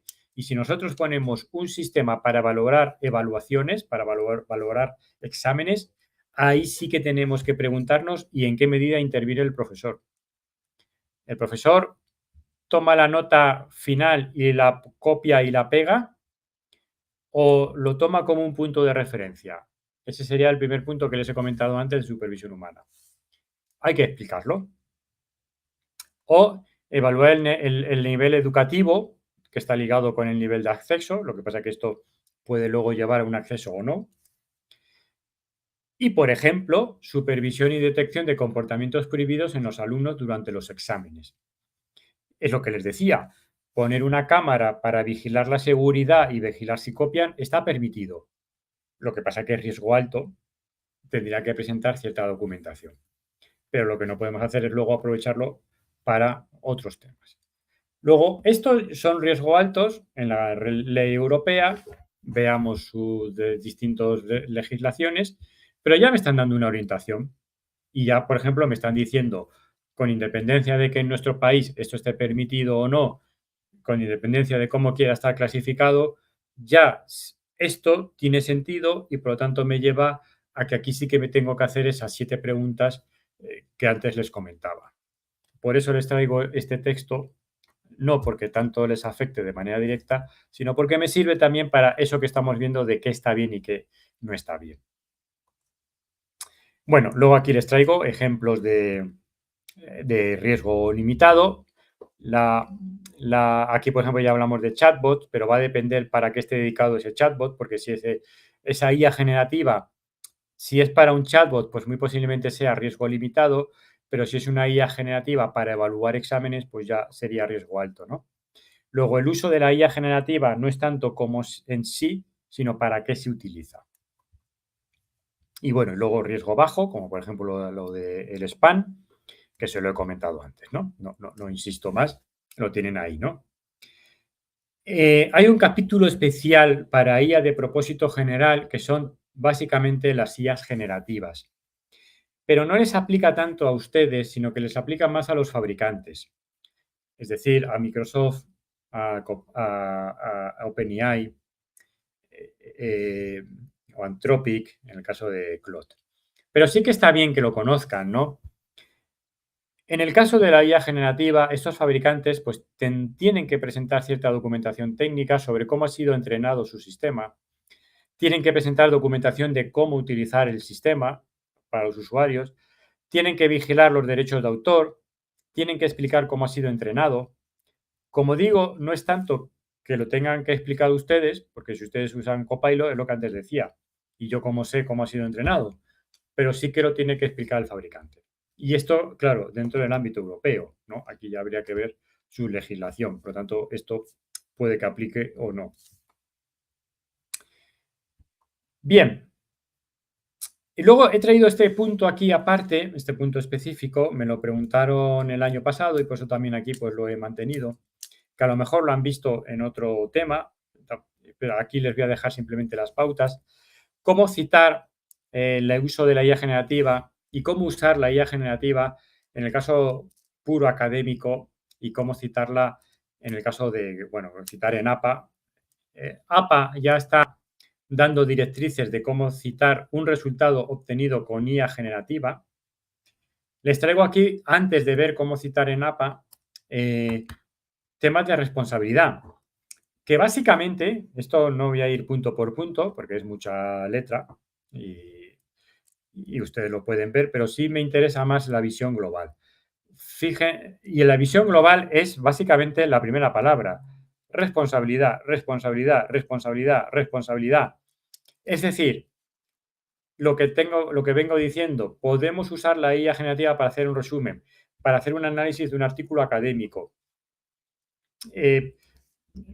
para lo que queramos, la responsabilidad sigue siendo del autor.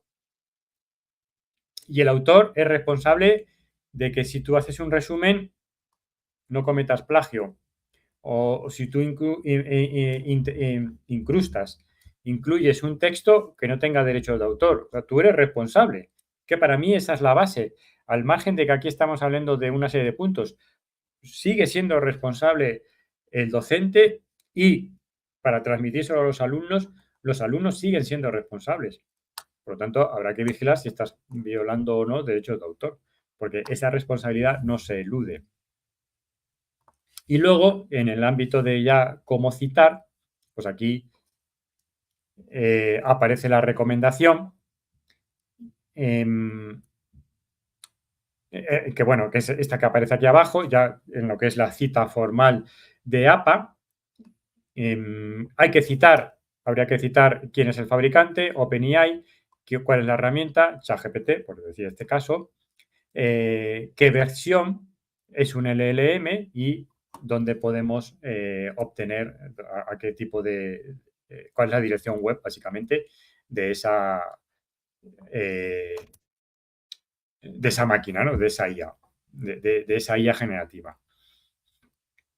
Y hay que incorporar, en algunos casos, sobre todo casos académicos, hay que incorporar el prompt y ya sabemos que podemos guardar el historial, sobre todo si están en ámbito académico, puro académico, si están en temas de doctorado, temas de formación, guárdense los chats, guárdense el historial de chats, porque luego eso se puede y es buena práctica que se pida el enlace de la conversación, el enlace de todo el chat que han mantenido, toda la conversación que han mantenido con el chat.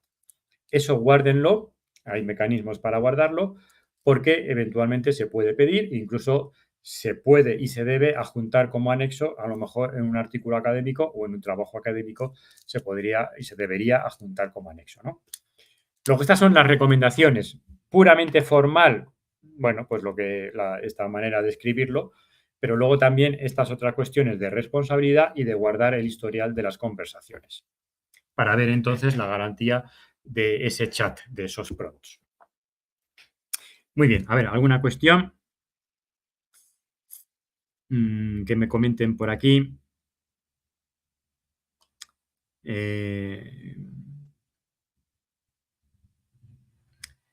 Sí, bueno, los mecanismos para guardar, entiendo, el historial, es que depende de cada herramienta, pero hay una forma de guardar el historial dependiendo del menú. Eso ya es una cuestión más técnica, pero sí que búsquenlo o incluso pregúntenselo al propio Copilot, ¿no? ¿Cómo puedo guardar el historial? Y se lo dice.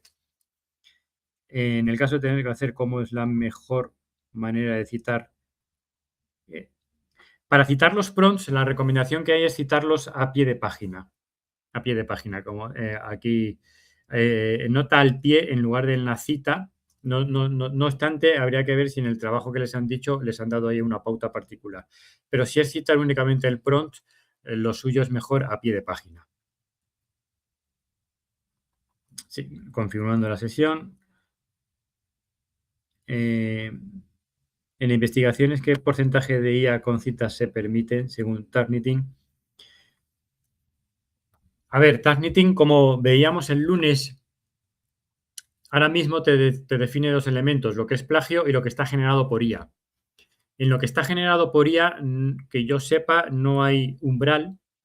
En lo que es plagio, pues en el caso de la UNIR tenemos un umbral del 20%, que es aceptable. Pero en el caso de la IA no hay umbral. ¿Por qué? Porque no hay seguridad y porque el propio Turnitin te dice, esto tómelo con todas las salvedades, porque no lo podemos garantizar. Mi recomendación es que vayan a los párrafos que Turnitin identifica como copiados por IA y los valoren. Pero no hay un número como es en el caso del plagio, porque no hay garantía al 100% de que ese texto esté copiado, esté sacado de IA. Si dan unas frases para el trabajo final de citar, si dan unas frases, bueno, ese comentario no lo llego a entender. En todo caso, los prompts al pie de página, el historial lo tendrían que adjuntar como anexo y el tema del plagio, pues bueno, ya saben que si ponen comillas y bien citado, pues ya lo puede identificar Turnitin, lo puede identificar como plagio, pero en el fondo estaría bien referenciado. Muy bien. Bueno, avanzamos.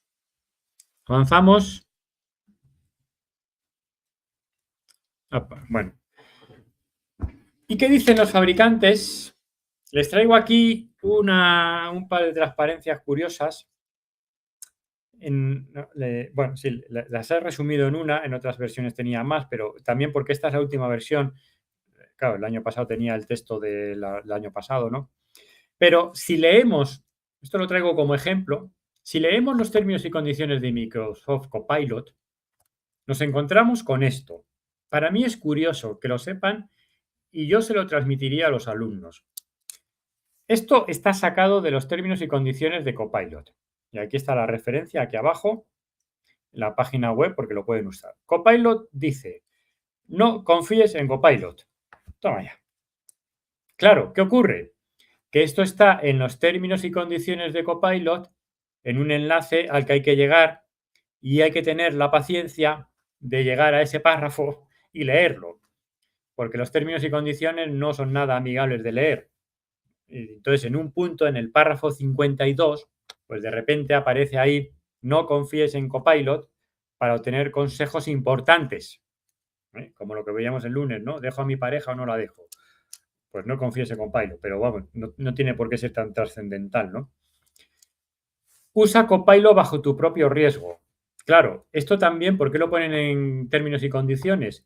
Porque hasta al final tú tomas una decisión en base a lo que te ha dicho, me centro en Copilot por hablar de estas con términos y condiciones. Pero si tú tomas una decisión en base a lo que ha dicho Copilot y luego les vas a demandar, te dirán, ah, yo lo puse, mire usted, señor juez, en el párrafo 52, perfectamente escrito, aparece. Y el señor juez dirá, pues tiene razón, ha ganado el juicio. Pero eso es importante, no solamente por la cuestión legal, sino porque, bueno, es que vamos, no confíes en Copilot, es que lo suscribo totalmente, ¿no? Y luego ya la siguiente lo mismo, ¿no? No ofrecemos ninguna garantía sobre el resultado de Copilot, ¿no? Por ejemplo, no podemos prometer que las respuestas de Copilot no infrijan los derechos de otra persona, como sus derechos de autor o marcas comerciales o derechos de privacidad. Eres el único responsable si decides publicar o compartir, ¿no? Te lo están dejando muy claro y esa responsabilidad la tenemos que trasladar a nosotros y en este caso, pues como docentes también a los alumnos, porque ellos se lavan las manos, ¿vale? Es que es así, bueno, podríamos no admitirlo, podría ser discutible, ¿no? Decir, oiga, pero no se lave las manos así, ¿no? Claro, dirían, bueno, yo te lo estoy dando gratis, tú decides si lo usas o no lo usas, ¿no?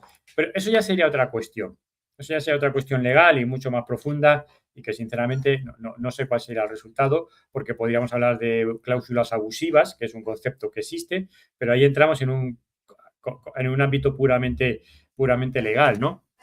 Pero al margen de que esto lo admitamos o no, lo que yo les digo aquí, les traigo esto, ¿no? Porque, bueno, sepan que esto es lo que está diciendo el fabricante. Y cosas similares, dicen ChatGPT.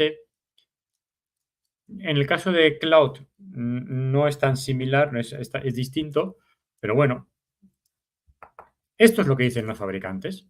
Y por eso es por lo que tenemos que tener en cuenta todo lo que les estoy diciendo y todo este comportamiento ético del que les estoy hablando. Muy bien. Bueno, me parece curioso esto de los fabricantes. Bueno, pues muy bien. Hemos llegado, mis queridos amigos, todo llega en esta vida, incluso la resolución del dilema del tranvía. Casi me sale un pareado, al menos asonante. Vamos a ver cómo resolvemos. Vamos a ver, nos queda media hora, que va a ser una media hora apasionante. Bueno, espero no defraudar. Igual he creado demasiadas expectativas y luego me dicen, pues no era para tanto. Cosa que alguna vez seguro que hemos dicho en nuestra vida. Bueno, vamos a ver, espero que no sea así y como ya les dije, el objetivo es que ustedes puedan tomar sus decisiones éticas. Nos ponemos en situación, que ya lo he repetido, pero bueno. Estamos en este dilema de tranvía que lo que nos venía a decir es, si yo quiero aplicar la inteligencia artificial si yo quiero aplicar la ética en la inteligencia artificial, además de los propios dilemas o restricciones que me encuentro con la ética el tema de usar la ética de principios, éticas deontológicas o éticas de consecuencias, éticas teleológicas, si yo las quiero usar por separado, no puedo llegar a tomar una decisión ética. Eso ya está en por sí en la propia decisión. Y dos, es que además en el ámbito de la IA no estoy solo. ¿Qué hacemos? Bueno, pues encontremos un balance. Y encontrar un balance, esto formalmente lo estableció este filósofo, Max Weber, con este libro, este artículo, La política como vocación.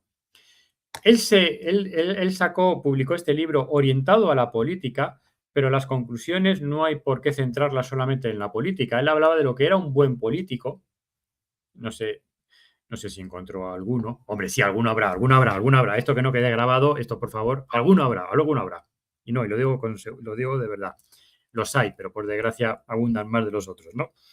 Pero bueno, él dijo, bueno, pues para aquellos que quieran ser buenos políticos, ¿qué es lo que tiene que hacer?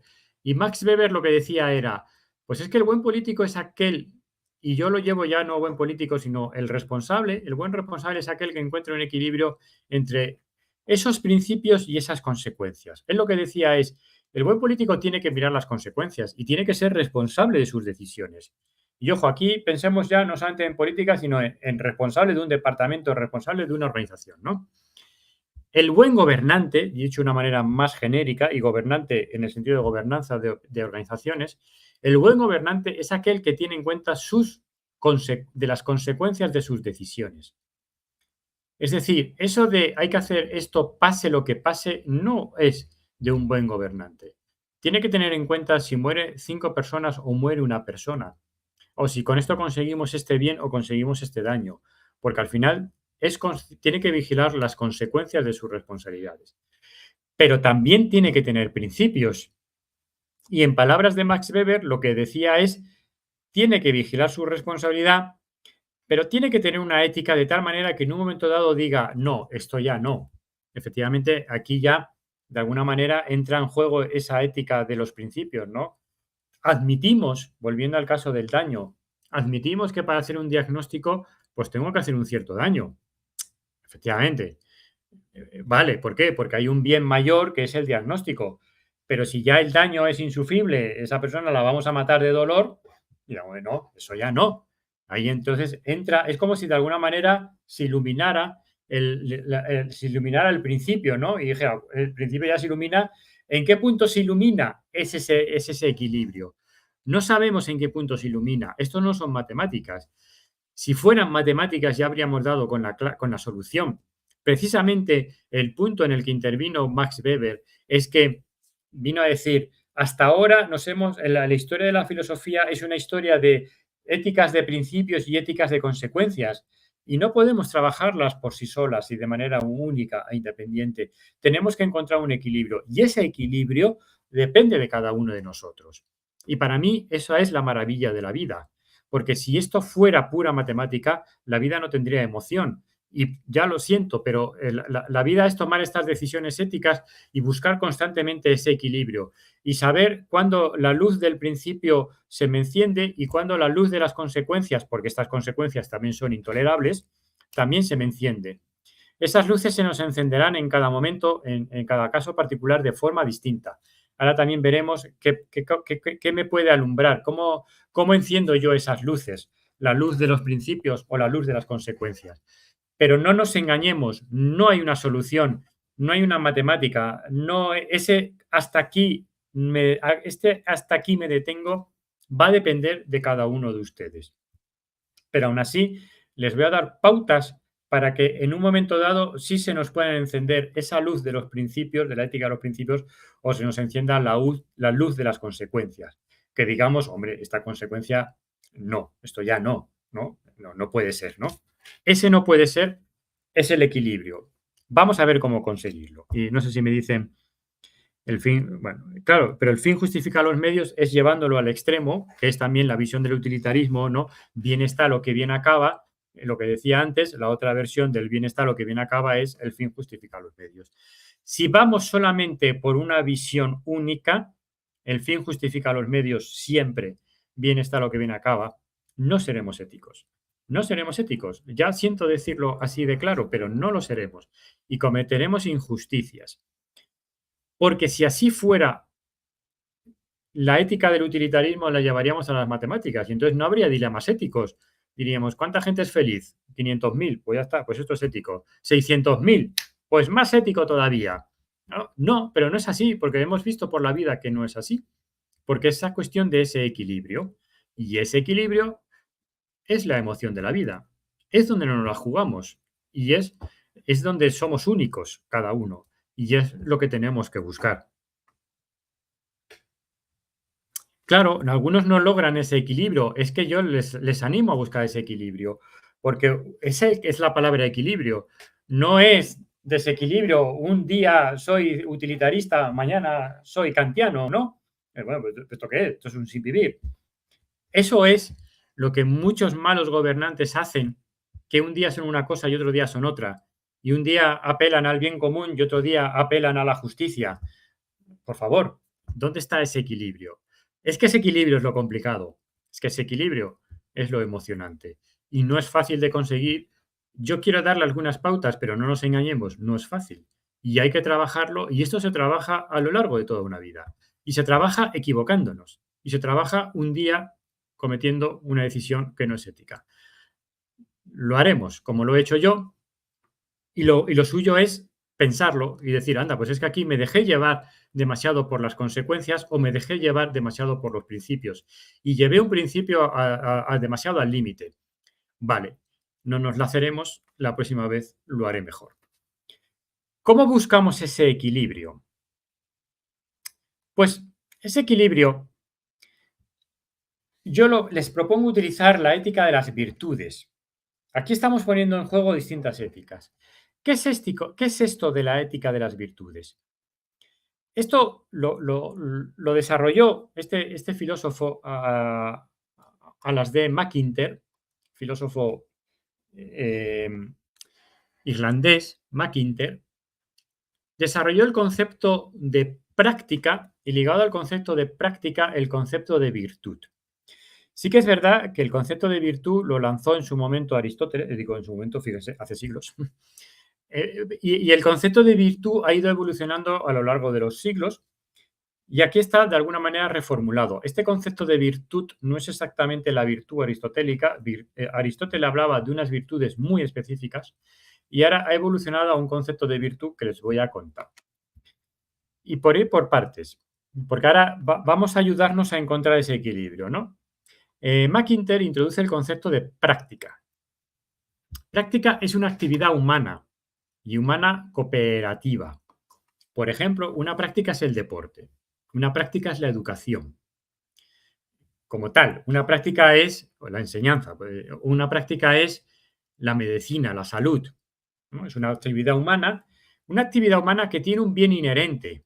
Efectivamente, ¿no? La educación tiene un bien inherente. Como he dicho, formar a las nuevas generaciones, porque tal y como las formemos, tendremos el futuro. Así será nuestro país dentro de unos años. Luego, ese es el bien inherente, el bien de formar a personas responsables que sean capaces de tomar decisiones en un futuro, cuando sean mayores. Estoy centrándome en el bien inherente de la educación, pero el deporte tiene su bien inherente, también el desarrollo físico de las personas, la salud o la medicina tiene su bien inherente, ¿no? Luego, ese concepto de práctica no es solamente una actividad que realiza un cierto grupo de personas, sino que tiene un bien inherente. Y centro esa palabra porque luego tiene su importancia. Que nos lleva, pues, a una. Para conseguir estos bienes inherentes, tenemos que practicar unos modelos de excelencia. La siguiente palabra clave. Ese modelo de excelencia es esa idea de virtud. Y este modelo de excelencia lo tenemos que hacer de manera sistemática. Son las tres grandes claves de esta visión de práctica. Yo tengo un bien inherente y para llevar a cabo ese bien inherente, yo tengo que ser de una cierta forma. Ese ser de una cierta forma es la virtud. Es esa idea de excelencia, ese modelo de excelencia. Yo les pondré un ejemplo, pero para yo conseguir que los alumnos aprendan y lleguen a tener ese nivel de responsabilidad, yo tengo que ser de una cierta forma. Si yo me quiero dedicar a la educación, yo tengo que ser paciente. Yo tengo que tener la excelencia o la virtud de la paciencia, porque es así, porque los alumnos sacan de quicio, y lo sé, y no digo por ustedes, no, por favor, no, no, y eso es verdad, ¿no? No lo digo por ustedes, ¿no? Pero bueno, ya ven que siempre meto aquí alguna, alguna gracia, ¿no? Pero hay que ser paciente, hay que ser paciente, hay que ser comprensivo. Si tú te dedicas a la práctica del deporte, pues tienes que ser constante, tienes que practicar la virtud del sacrificio, ¿no? Tienes que forzarte, tienes que llevar tu cuerpo al límite. Luego, efectivamente, para conseguir esos bienes inherentes, primera palabra, tienes que ser de una cierta forma. Segunda palabra, tienes que tener unas ciertas virtudes. Esto es la teoría. Ahora, y esto nos tiene que servir para encontrar ese equilibrio. Vale, hasta ahora les he hablado de grandes palabras, pero esto, ¿cómo lo llevo a un tema específico de inteligencia artificial? Vamos a ponerlo en juego. Ponerlo en juego es con lo aplicamos una nueva cuestión de la ética, un nuevo tipo de ética. Aquí, como les digo, en la solución que yo les propongo, estamos poniendo en juego tres modelos, tres cuestiones éticas. La ética de Weber, ese equilibrio entre ética de principios y de consecuencias, la ética de las virtudes y ahora lo que llamamos la ética aplicada, que pone en juego todo esto, ¿no? Este es el proceso que yo les decía, esa forma, esa manera de pensar. Pero ojo, también no les quiero engañar, como les estaba diciendo, esto no es matemática, tienen que pensar. Lo que yo les estoy diciendo aquí es por qué pasos, ese pensamiento, por qué pasos tiene que transcurrir. Pero hay que pensarlo, hay que pensarlo. Esto no es automático. Pero en ese pensamiento, para mí, está la emoción de la vida. Estos pasos los tienen aquí escritos, pero los vamos a ver con un ejemplo, porque verlos de manera teórica pues no tiene mucho sentido, ¿no? Y volvemos al caso que les planteaba de quiero poner una IA generativa en el aula. Vale, entonces, pongamos en juego el concepto de práctica que les acabo de decir. Y ese concepto de práctica implica dos elementos. Bien inherente, modelo de excelencia, virtud. Entonces, lo primero que nos tenemos que preguntar es, ¿cuáles son los bienes inherentes de mi práctica? Yo les he puesto aquí unos bienes inherentes que yo entiendo que son de la educación. No digo que sean estos, esto lo tienen que pensar ustedes en su centro educativo, ¿no? Este centro educativo, ¿por qué está aquí? ¿Cuál es el bien inherente de este centro educativo? Cuando nosotros lo fundamos, o cuando se fundó, ¿qué se buscaba de este centro educativo, ¿no? De esta universidad. Yo los pongo aquí genérico. ¿Cuál es el bien inherente de la educación? El desarrollo integral de la persona, el acceso al conocimiento, a la cultura y la promoción de la autonomía y la libertad. Para discutir, pero así lo veo, ¿no? Cuando, sobre todo, como digo, cuando yo formo, busco sobre todo esa idea de autonomía. Por eso también insisto tanto en lo que yo les voy a decir es para que ustedes piensen. Yo les quiero hacer autónomos en esta visión de cómo trabajar con la ética y la inteligencia artificial. Yo no quiero que hagan lo que yo digo. No, les busco esa autonomía. Para mí es ese bien inherente. Búsquenlo en su actividad. Y luego busquen ese modelo de excelencia. Y nosotros, ¿cómo tenemos que ser? Ya les he hablado antes de algunos de ellos en el ámbito educativo, ¿no? El buen docente practica la paciencia, practica la justicia, porque tenemos que corregir de manera justa.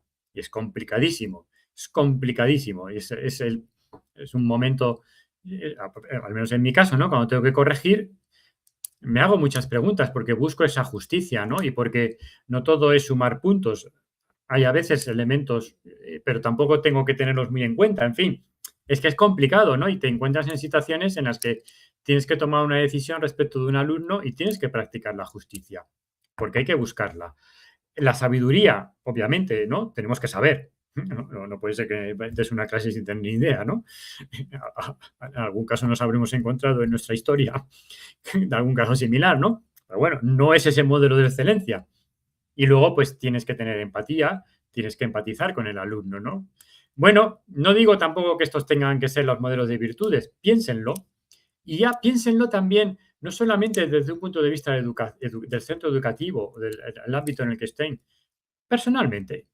Personalmente, ustedes como profesores, como docentes, ¿cuáles creen que son sus virtudes?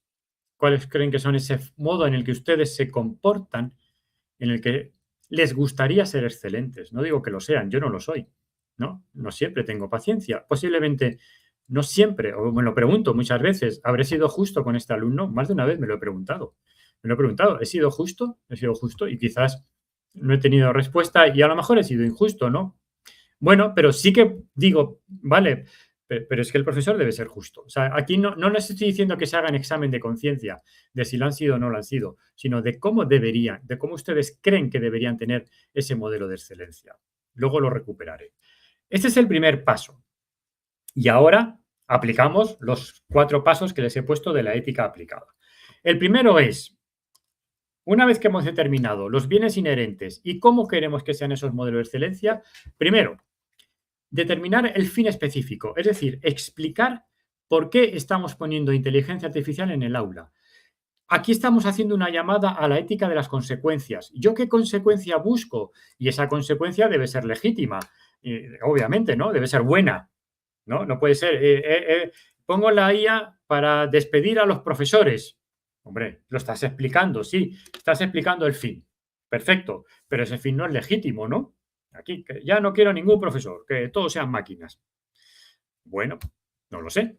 Pero el caso es que tenemos que explicar, el primer paso es, ¿y ustedes por qué están usando este sistema de inteligencia artificial? Yo les pongo aquí unos ejemplos. No digo que tengan que ser estos. Estos tómenlo como ejemplo, pero esta es la primera reflexión que tienen que hacerse.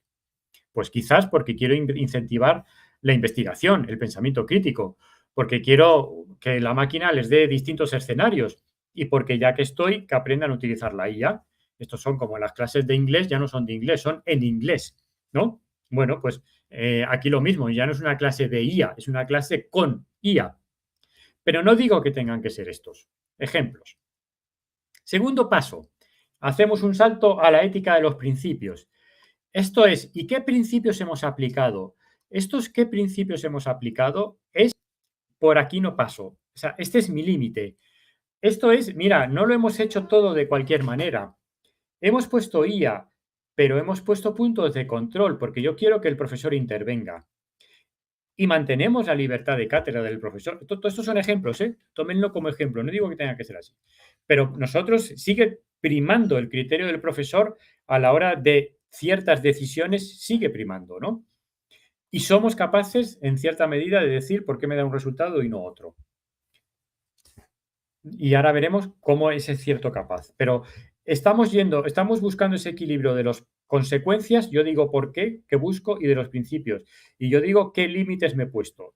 Yo me he puesto ciertos límites. Por aquí sí que no dejo que el profesor no toque nada. No, no, no, no, no. Eso sí que no, no. Es que aquí el profesor no decide. Pues entonces, ojo, bandera roja, no puede ser. Tercer paso, explicar cómo funciona, pero cómo funciona lo que antes les he explicado. ¿Cómo garantizo esa autonomía humana? ¿Cómo garantizo la seguridad, la privacidad, la explicación, cómo ha sido entrenado, si le he puesto documentos controlados? ¿Cómo garantizo el sesgo?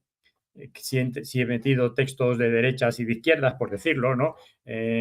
¿No? He metido El Capital de Karl Marx y he metido la Suma Teológica de Santo Tomás. Ahora, que la IA saque un resumen, ¿no? De los dos. Saque debilidades y fortalezas. Bueno, lo he entrenado con distintas visiones, ¿no? Y del tema de la responsabilidad. Aquí ya estamos explicando esto cómo funciona. Es lo que antes les decía, no es cómo funciona de manera técnica, no.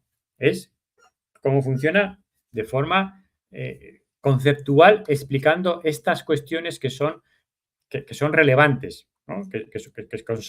que son verdaderamente significativas. Y por último,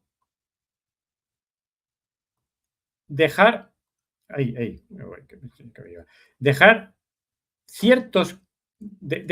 que el usuario pueda tomar ciertas decisiones.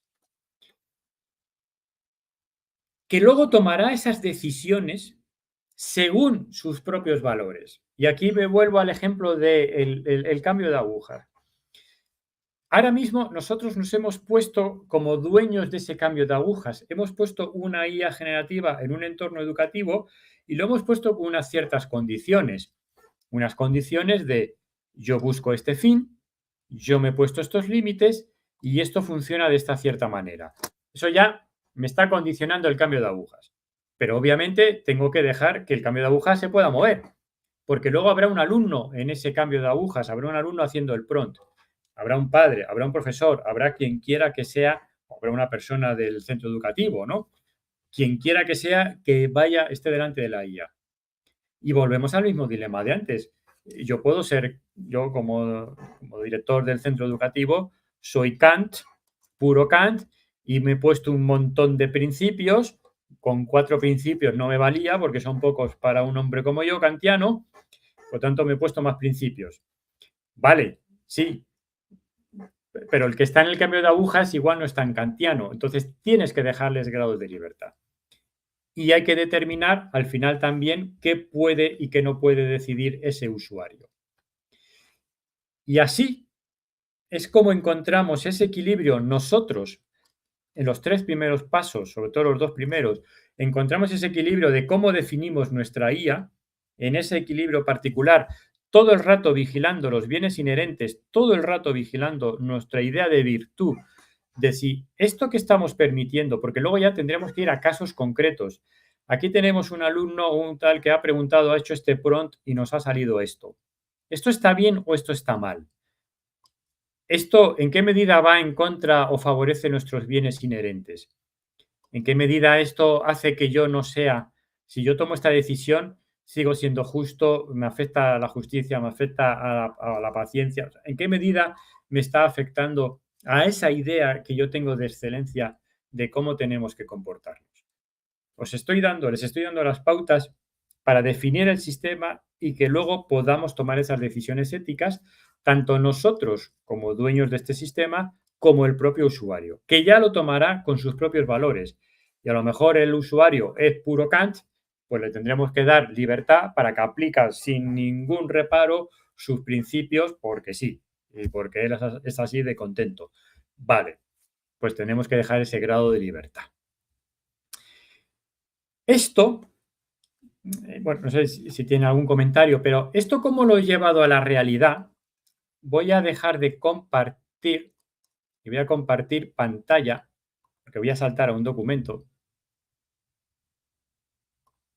Les traigo aquí un caso, que es lo que les decía, que hice en una empresa, está convertido en tema manifiesto, pero quiero que vean aquí los distintos elementos que hemos visto. Tengo aquí la presentación, que también iré saltando a ella en un momento dado. Em, Hablamos de los fines, hablamos de los principios, hablamos de cómo está funcionando. Esto hay que explicarlo bien. O sea, explicarlo bien quiere decir explicar un lenguaje amigable, ¿no? No vamos a decirle, mire usted, vamos a empezar con las éticas teleológicas. Madre mía, ya se va, ¿no? Esto, pues en este caso concreto, pues por ejemplo, lo traduje, lo convertí de esta manera, ¿no? ¿Qué quiero hacer con esto? Es un caso de una empresa de marketing que utilizaba IA para generar contenidos. Pero bueno, ¿qué quiero hacer con la inteligencia artificial? ¿Qué quiero hacer con la inteligencia artificial? Es consecuencias. Es el primer punto. Es explicar, pues yo quiero reducir el tiempo de operacionales, mejorar nuestros productos. Esto es un ejemplo. Esto es un ejemplo, pero yo estoy diciendo aquí cuáles son mis fines legítimos. ¿Cómo quiero hacer las cosas? ¿No? Dicen, oye, no lo hacemos de cualquier forma, nos aplicamos principios. Principio de autoría, verificación, iniciativas, transparencia. Estos son esos principios, que obviamente es un caso distinto, pues, pero estos principios que yo les ponía aquí, pues claro, en este caso es un tema de marketing, son otros principios. Y yo los aterrizo, ¿no? O sea, estamos diciendo la autoría. Pues si yo genero un documento, un vídeo de marketing, yo tengo que seguir sintiendo que ese vídeo lo he generado yo, no que lo ha generado una IA. Les estoy poniendo un caso particular, pero ya estoy aplicando la IA, estoy aplicando la ética de los principios, pero no estoy hablando de Kant ni de nada similar, pero lo estoy explicando. Esto lo llamé ¿cómo mantenemos los riesgos éticos a raya? Bueno, pues aquí fíjense que hablo de supervisión humana, solidez. Esto les suena, ¿no? Claro, les suena porque esto es lo que hemos visto aquí. Son estos. No están todos, porque no afectaban todos, pero ya lo estoy contando y lo estoy diciendo de manera muy concreta, ¿no? Las personas de XXX, que es la empresa, participan en distintos puntos del proceso, etcétera, etcétera, ¿no? Ya le estoy dando respuesta a las preguntas que me he tenido que hacer de si esto afecta o no afecta. Aquí, bueno, lo dividí en dos bloques por tema de la forma de contarlo, pero sigo hablando de cómo está esto funcionando. Aquí introduje un elemento particular de cómo tratamos a los proveedores. Bueno, les interesaba mucho a esta empresa y está bien, lo que pasa es que aquí no lo he abordado con esa manera tan exacta. Y luego, por último, doy pautas ya con herramientas concretas, doy pautas de cosas que tienen que hacer y cómo estas cosas están relacionadas con esos principios que yo he establecido aquí, principios de autoría, etcétera, verificación iniciativa, que son los principios que he puesto aquí, y cómo afecta también a esta manera de explicar supervisión humana, solidez, etcétera. Pues aquí lo estoy aterrizando ya a herramientas concretas. En este caso, sería una herramienta suya. Pues en esta herramienta, pues, cómo estoy, qué cosas concretas puedo hacer. Para el trabajo, yo les recomiendo quedarse aquí, hacer el punto 1, o sea, este punto. Es decir, yo les recomiendo que hagan los 3 primeros, porque ya concretar en la herramienta, eso ya es más elaborado. Yo lo que les recomiendo es, digan qué bien específico buscan, 1, 2 o 3 puntos, los que sean, qué principios quieren ustedes poner en juego, qué dimensiones creen que están afectadas y qué están haciendo para cubrirlas. Y con eso, pues para mí ya tendrían esa primera pauta de efectivamente están diseñando un trabajo, un sistema de IA y lo están diseñando de forma responsable. Luego ya en su trabajo profesional, pues ya el tema de los bienes inherentes y las virtudes, sobre todo, sirve para ya enfrentarnos a dilemas éticos concretos, porque aquí lo que estamos poniendo sobre la mesa son esas reglas de juego, esos principios, esas consecuencias, esa forma de trabajar, que es la regla de juego, pero luego vendrá el momento crítico, el momento de verdad de, y esto ante un dilema concreto, ¿qué determinación, qué decisión tomo, ¿no? Ahí es donde tienen ustedes que tomar esa decisión. Vigilen los bienes inherentes, vigilen esa idea de virtud. No sé si tienen algún comentario. Vale, no, que están terminando. Ya termino, me quedan 6 minutos porque voy a incidir un poquito más. Detengo el uso compartido y creo vuelvo a cargar el documento, a menos que tarde mucho, porque si tarda mucho, todo esto se lo subiré. Si tarda mucho en subirlo, vuelvo al documento compartido. Sí, creo que va a tardar mucho. Vuelvo a la pantalla compartida. Esa idea, vuelvo a la presentación, lo que pasa que a la presentación vuelvo aquí.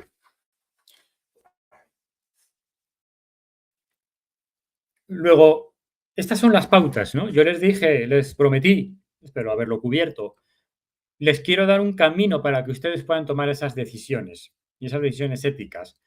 Yo aquí les he puesto ejemplos, no tienen por qué ser así, pero sí que les he querido guiar por ese tipo de preguntas que se tienen que hacer. Tienen que encontrar ese equilibrio entre las éticas de los principios y las éticas de las consecuencias. Esto lo tendrán que hacer desde un punto de vista en su organización, en su centro educativo, pero luego también es verdad que ustedes estarán en este punto 4. Este punto 4 que estoy marcando aquí, a veces se lo tendrán que encontrar ustedes, porque en un momento dado ustedes tendrán que decir, y ahora yo, que estoy delante de la IA generativa, ¿qué hago? ¿Qué hago? ¿Copio? ¿No copio? ¿Copio y pego? ¿Analizo? No, lo que sea. En ese momento es cuando también ustedes tienen que pensar en esta idea de virtud.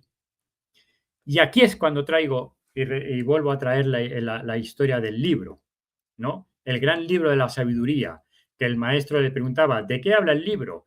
Y el alumno decía, pues el libro habla, y el maestro decía, no, no quiero que me digas de qué habla, no quiero que me des tu opinión, quiero que me digas de qué habla el libro. Lo que yo entendí cuando leí este cuento, que la primera vez que lo leí, me dije, no sé esto de qué va, Pero luego, pues supongo que por las cosas de la vida que te sitúa en situaciones, y entonces de repente me salió el cuento en la cabeza. Inevitablemente no podemos decir de qué habla el libro. No, siempre tenemos esa visión particular, siempre tenemos nuestros valores, nuestras creencias, nuestros preceptos. Las cosas no son, típicamente, no casi, rara vez, o no siempre son. Y en temas de ética, no siempre son, pero tampoco podemos llevarlo al ámbito de la pura, del puro debate, ¿no? De la pura opinión, que eso también lo hemos comentado. Pero inevitablemente cuando hablemos de ética, estamos hablando de mi visión sobre esa situación particular. Estamos hablando de la opinión del libro, pero esa opinión, lo que yo quiero y lo que he intentado aquí es que esa opinión sea bien formada, bien meditada, con ese equilibrio de éticas, de principios y consecuencias, y con esa forma de explicar y de poner en juego una inteligencia artificial con esos 7 requisitos. Pero inevitablemente, en un momento dado, intervendrá, se pondrá en juego su visión, porque en un momento dado ustedes van a actuar ese cambio de agujas. En ese momento ustedes estarán hablando de su visión del libro. Ahí es cuando les pido que piensen en su idea de excelencia. No de si son buenos profesores, sino de esa idea de lo que cada uno de ustedes piensa por ser un buen docente. A mí me gustaría ser justo, me gustaría ser paciente. Sé que no siempre lo soy. No estoy hablando de examen de conciencia. Estoy hablando de esa idea de qué entiendo yo por ser un profesor justo, un profesor paciente, un profesor sabio. Y cuando tomen la decisión y estén en ese cambio de agujas, que cuando apliquen el cambio de aguja sea porque diga, esto me hace paciente, esto me hace sabio, esto me hace justo. Entonces, habrán actuado de manera ética y podrán responder ante la sociedad y ante ustedes, accioné el cambio de aguja porque efectivamente creo que me hizo algo más justo, creo que me hizo algo más sabio. Están en ese punto 4, están hablando de esa idea de su libro, de esa visión ética. Por eso, termino, si pensamos en unos principios, si pensamos en las consecuencias y si perseguimos esa idea de excelencia, pues educaremos con virtud. Estoy seguro de que podremos utilizar la inteligencia artificial y que además lo estaremos haciendo con esa idea de virtud, con esa idea de excelencia. Aquí lo dejo, aquí termino. Ya no hay más, no tengo más que contarles, mis queridos amigos. Espero, bueno, no sé si hay comentarios. Espero que les haya gustado, como digo, que les haya ayudado, ¿no? A tomar esas decisiones, que les haya ayudado a esas decisiones. Nada más, nada más. Bueno, les agradezco mucho sus comentarios, se lo agradezco infinito. Ha sido un placer estar con ustedes en estas 4 sesiones, en estos 2 días. Espero que efectivamente, si les dejé con inquietud el lunes, pues hoy tengan reposo, tengan paz y tengan todo un día por delante lleno de paz, no solamente por lo que yo les he contado, sino porque además los aconteceres de su vida de hoy día pues sean todos bondadosos. Aquí los dejamos, mis queridos amigos, permítanme que les llame ya así. Si alguna vez creen que les puedo ayudar en algo, pues aquí me tienen, podemos estar en contacto por LinkedIn y ha sido un placer estar con ustedes. Que tengan un buen día, que tengan una buena vida y que Dios les bendiga. Hasta siempre. Y saludos a los que nos escuchen en diferido. Lo dejamos aquí.